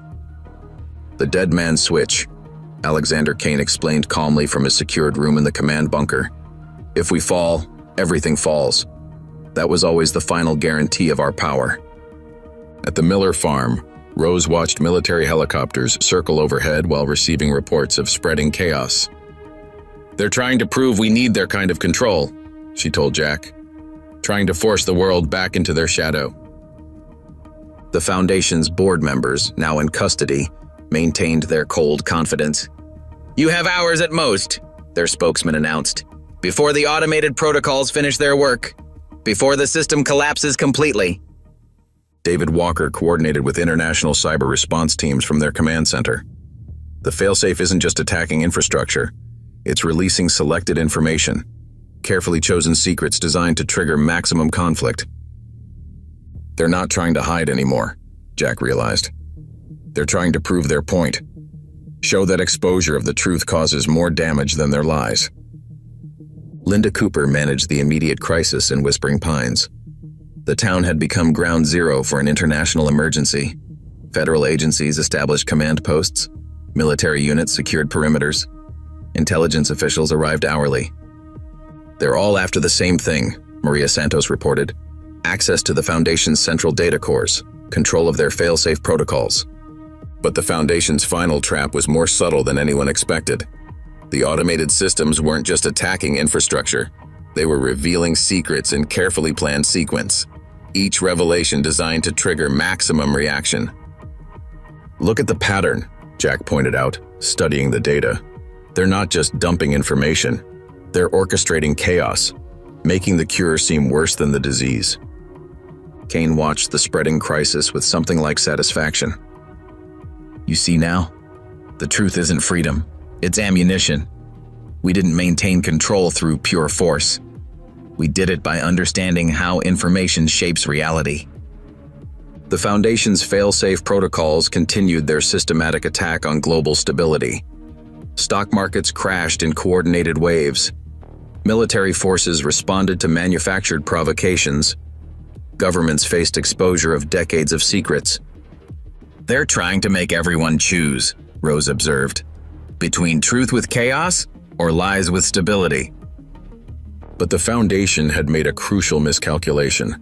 Their automated systems, designed decades ago, hadn't accounted for how the world had changed, how information flowed differently now, how people could communicate and coordinate in ways their old protocols never anticipated. Maria Santos led the counter-response, coordinating with journalists worldwide. They thought controlled release of secrets would cause panic. Instead, it's exposing their manipulation, showing how they manufactured conflicts for their own power. The Foundation's board members watched their final gambit backfire. Each revelation of their methods, intended to prove the necessity of their control, instead demonstrated the depth of their corruption. Jack and David focused on the technical battle, working with international teams to counter the automated attacks. "They built their systems to be untraceable," David reported. "But every system has weaknesses, especially ones designed decades ago." The fight for control of the Foundation's data cores intensified. Elite teams made final attempts to reach crucial servers. Automated defenses activated lethal protocols, but the combined efforts of federal agents, local defenders, and international cyber teams steadily gained ground. Linda Cooper coordinated the ground battle. "They're trying to reach something in Sub-Level 3, something even the board members seem afraid of." The truth emerged from Kane's own files. The Foundation's ultimate failsafe wasn't just about releasing secrets or crashing systems. It was about triggering conflicts they'd carefully prepared over decades. Wars they'd prevented only through blackmail and manipulation. "You see the real choice now?" Kane asked Rose. "Between controlled peace and honest war? Between comfortable lies and destructive truth?" "No," Rose replied. "The real choice is between fear and courage. Between letting people like you control us through lies or standing together and facing truth." The Foundation's automated systems reached their final phase. Deadliest secrets prepared for release. Crucial systems targeted for collapse. The carefully maintained balance of decades prepared to shatter. But something unexpected happened. People didn't react with panic to the revelations. Communities didn't dissolve into chaos. Instead, the exposure of manipulation sparked unprecedented cooperation. They never understood their real weakness, Jack observed, watching international teams work together to counter the Foundation's attacks. They thought humans were predictable, controllable. They never learned that people can rise above their fears. Maria Santos coordinated the flow of information, working with journalists and officials worldwide. Every secret they release shows more of their methods. People are learning to recognize manipulation, to resist manufactured fear. The battle for the data cores reached its climax. Foundation systems, designed to be untouchable, faced coordinated assault from multiple directions. Technical teams breached firewalls. Tactical units secured physical access. Decades of carefully maintained control began to crumble. "You don't understand what you're unleashing," Kane warned as his systems failed. "The chaos that's coming." "No," Rose corrected. "You never understood what you were really fighting. Not chaos. Human spirit. The thing that can't be controlled or predicted or manipulated." The Foundation's board members watched their final weapon fail. Their automated systems, designed to prove the necessity of their control, instead demonstrated its ultimate weakness. Real people, choosing truth over comfort, courage over fear. But as the immediate crisis peaked, a new danger emerged. The Foundation's deepest protocols, hidden even from their own leaders, began their final sequence. Something buried in the lowest levels of their bunker system started counting down. The war for Whispering Pines wasn't over. The real threat was just beginning. And the next few hours would determine not just the fate of a town or an organization, but the future of truth itself in a world built on carefully managed lies. Deep beneath Whispering Pines, in the lowest level of the Foundation's bunker system, countdown clocks ticked toward zero. Warning lights flashed on long dormant control panels. Emergency protocols older than most of the Foundation's leaders activated automatically. "It's not just another failsafe," David Walker reported, studying decoded blueprints. "The entire bunker network was built around this. Everything else was just camouflage." Jack recognized the implications immediately. They weren't just hiding from the world. They were hiding something from themselves. Alexander Kane's calm facade finally cracked. "You don't understand. It was never supposed to activate. Just exist as a final guarantee. The ultimate threat to maintain control." At the Miller farm, Rose faced Kane's admission with characteristic steadiness. "What exactly is buried under my land, Mr. Kane?" "Insurance," Kane whispered. "Proof that the world needs control, needs the Foundation, even if we have to demonstrate it conclusively."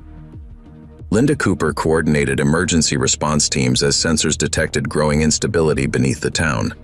Ground-penetrating radar shows movement in the deep structures. Something's changing down there. Maria Santos's investigation revealed fragments of the truth. The original military project, before the Foundation took over, it wasn't about survival or contingency. It was about leverage, about having the ultimate threat to maintain control. The Foundation's board members, watching their organization crumble, showed real fear for the first time. "You have to reinstate our control," they insisted. "The failsafe can't be stopped any other way." Jack and David led teams into the deepest facility level. The security systems here were different. Older, more primitive, but deadlier. Not designed to protect information or maintain secrecy, but to guard something far more dangerous. "Cold War protocols," David noted, bypassing ancient electronic locks. "This facility predates everything else. The Foundation just built their network around it." The truth emerged level by level. The Foundation hadn't created the original threat.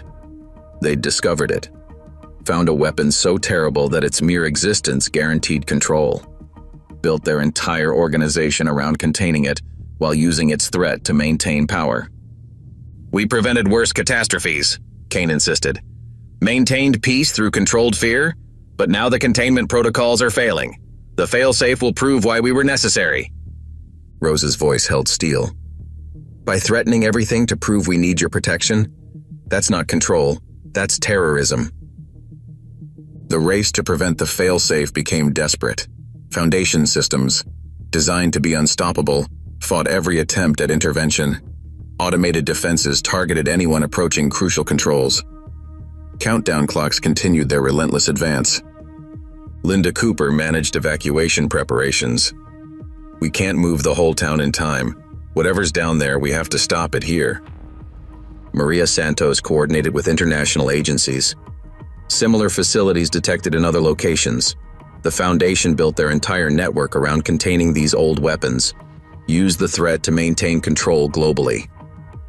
The Foundation's loyalists made their final stand protecting the deepest controls, not fighting for power anymore, but from genuine belief that their control was necessary, that humans needed to be protected from the ultimate truth. You think you're choosing freedom, Kane warned. You're choosing extinction. Some truths are too dangerous to face. No, Rose countered. The only truth too dangerous to face is that we've let people like you control us through fear. That ends today. Jack and David reached the central control room with minutes remaining. The original military facility showed its true purpose. Not a weapon itself, but proof of weapons. Evidence of conflicts and dangers the Foundation had used to justify their control. They didn't build this, Jack realized.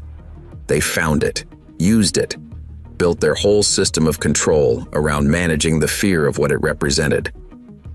The countdown reached critical stages. Automated systems prepared to release proof of dangers the Foundation had contained for decades. Evidence they believed would throw the world into chaos, proving the necessity of their control. But Kane had miscalculated. The world he'd built his plans around no longer existed. People faced with terrifying truths didn't collapse into panic and submission. They stood together, chose courage over fear. You built everything on the assumption that humans need to be controlled, Rose told him. Never understood that real strength comes from standing together against threats, not hiding from them. The Foundation's final gambit failed not through technical intervention, but human choice. Their own operators, faced with the reality of what they were threatening, chose to stand down. Their automated systems designed to prove the necessity of control instead demonstrated its ultimate weakness. Jack and David secured the failsafe controls with seconds remaining. Not through superior technology or tactical advantage, but because people throughout the Foundation's hierarchy chose truth over comfort, courage over fear. They thought they were protecting humanity from itself, Maria observed, documenting the truth. Never understood they were preventing us from growing stronger, from learning to face our fears together. The Foundation's board members watched their life's work end. The system they'd built to maintain control through managed fear collapsed not from external attack, but internal choice. People at every level choosing truth over comfortable lies. Linda Cooper coordinated the final securing of Foundation facilities. We'll be finding their hidden bunkers and secrets for years. But their power is broken. Their control through fear is finished. Kane faced his failure with final understanding. We thought we were necessary. Thought humanity needed our control to survive. Never understood we were preventing the very strength we claimed to protect. Rose watched federal teams begin dismantling the Foundation's deepest facility. Some things are more dangerous than truth, she said quietly. Living in fear, letting people control us through threats, choosing comfort over courage. The war for Whispering Pines had evolved into something larger. A battle not just against one organization's control, but against the very idea that humanity needed to be controlled through fear. But as federal agents secured the last Foundation facilities, new questions emerged. The network they'd built, the secrets they'd maintained, the conflicts they'd managed. Dismantling decades of control would trigger changes no one could fully predict. The immediate battle was ending, but the real challenge was just beginning. Because building a world on truth and courage would prove harder than maintaining one based on fear and control. The next phase would test not just Whispering Pines, but humanity itself. And the choices made in the coming days would determine whether people could learn to live with truth, rather than hide in comfortable lies. 1 year after the Foundation's collapse, Whispering Pines had become something unexpected, a model for communities worldwide facing similar challenges. The town that had broken decades of controlled fear now demonstrated how to build something better in its place. Rose Miller's farm flourished in the Montana spring, wheat fields golden under clear skies. The underground facilities that had housed the Foundation's secrets now served a different purpose. Education centers teaching future generations about the danger of accepting control through fear. They come from everywhere, Rose told Jack during his regular visit home. People wanting to understand how we did it, how we stood together against manipulation. The town itself had transformed while maintaining its essential character. Bill Anderson's diner remained a community hub, but now hosted international visitors studying how local unity had defeated global control. Jenny Thompson's store expanded, becoming a center for community organization. That's what the Foundation never understood, Bill observed, serving coffee to another group of studying officials. They thought people needed their control, never realized we're stronger without it. Maria Santos's comprehensive expose of the Foundation's operations had earned international recognition. Her documentation of decades of manipulation became required reading in journalism schools and government academies. The story wasn't just about exposing corruption, she explained during a university lecture. It was about showing there's always a choice between accepting control through fear or standing together against real threats. Linda Cooper's reformed police department set new standards for law enforcement.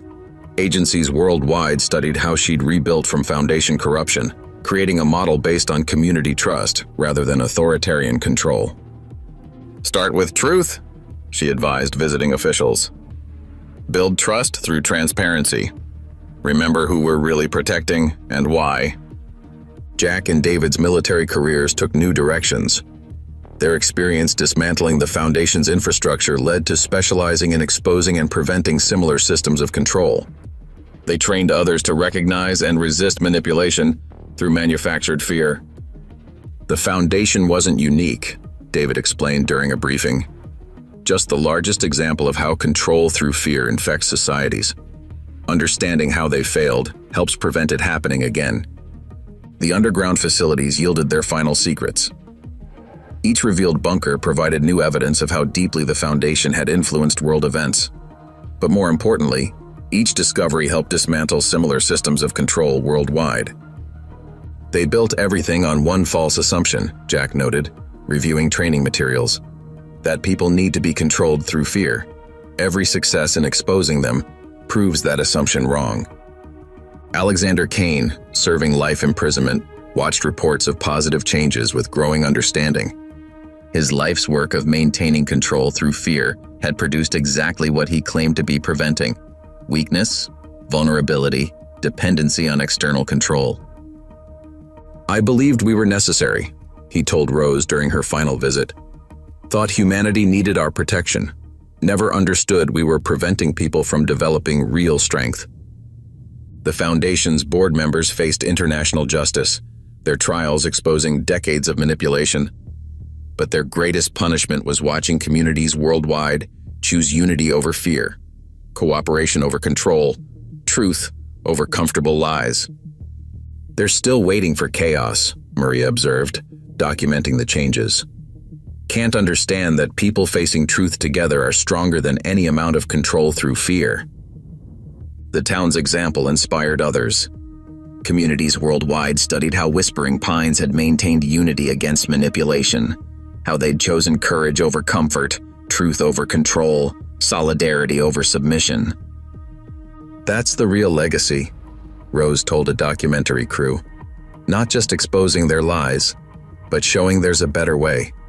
That humans facing challenges together are stronger than any system of control. Bill Anderson's diner hosted regular community meetings where residents shared their experiences with visitors. The story of resistance against the Foundation became a story of choosing a different way forward. They thought isolating us would make us vulnerable, Bill explained to another study group. Instead, it showed us what real community means, how standing together makes us stronger than any external control. Linda Cooper's department demonstrated new approaches to maintaining order, not through fear or force, but through community trust and transparent operation. Her officers became examples of protection without intimidation. The Foundation controlled through fear of what might happen without them, she explained to police academy graduates. We protect by helping communities stand together against real threats. The underground facilities found new purposes. Research centers studied how to prevent systems of control. Education programs taught recognition of manipulation through fear. Each repurposed bunker demonstrated victory of truth over hidden lies. The infrastructure they built to maintain control now helps prevent it, David noted during an inspection. Perfect example of choosing better purposes for existing resources. Jack's military career focused increasingly on prevention, teaching others to recognize and resist manipulation through fear, helping communities maintain strength through unity rather than submission to control. The Foundation's greatest weapon wasn't their technology or their secrets, he explained during training. It was convincing people they needed external control to be safe. Breaking that belief is our most important mission. Maria Santos's continued investigation revealed similar systems worldwide, but each exposure led to communities choosing resistance over submission. The Foundation's collapse became a model for dismantling control through fear. Their greatest fear is coming true, she wrote in her latest article. People are learning to stand together against manipulation, choosing truth over comfort, courage over control. Rose's farm became a symbol of resistance against fear-based control. Visitors studied not just what had happened, but how ordinary people choosing courage over comfort could defeat massive systems of manipulation. The land endures, she told Jack during their regular evening talks. But it's the people who matter, how they choose to live, what they choose to believe, whether they stand together or submit to control through fear. The Foundation's collapse triggered not chaos, but awakening. Communities worldwide recognized and rejected manipulation through fear, chose unity over isolation, courage over comfort, truth over control. That's the real victory, Rose observed, watching another sunset over her fields. Not just exposing their lies, but showing there's a better way forward. That humans standing together can face any challenge without submitting to control through fear. The war for Whispering Pines had ended, but its example continued inspiring others, showing that ordinary people choosing courage over comfort, unity over isolation, truth over lies, could defeat any system of control through fear. Because some things are stronger than fear, some truths more powerful than lies, some victories not about defeating enemies, but about choosing better ways to face life's real challenges. Together, in truth, without fear. Up next, 2 more incredible stories are waiting for you right on your screen. If you enjoyed this one, you won't want to miss these. Just click to watch, and don't forget to subscribe. It would mean a lot.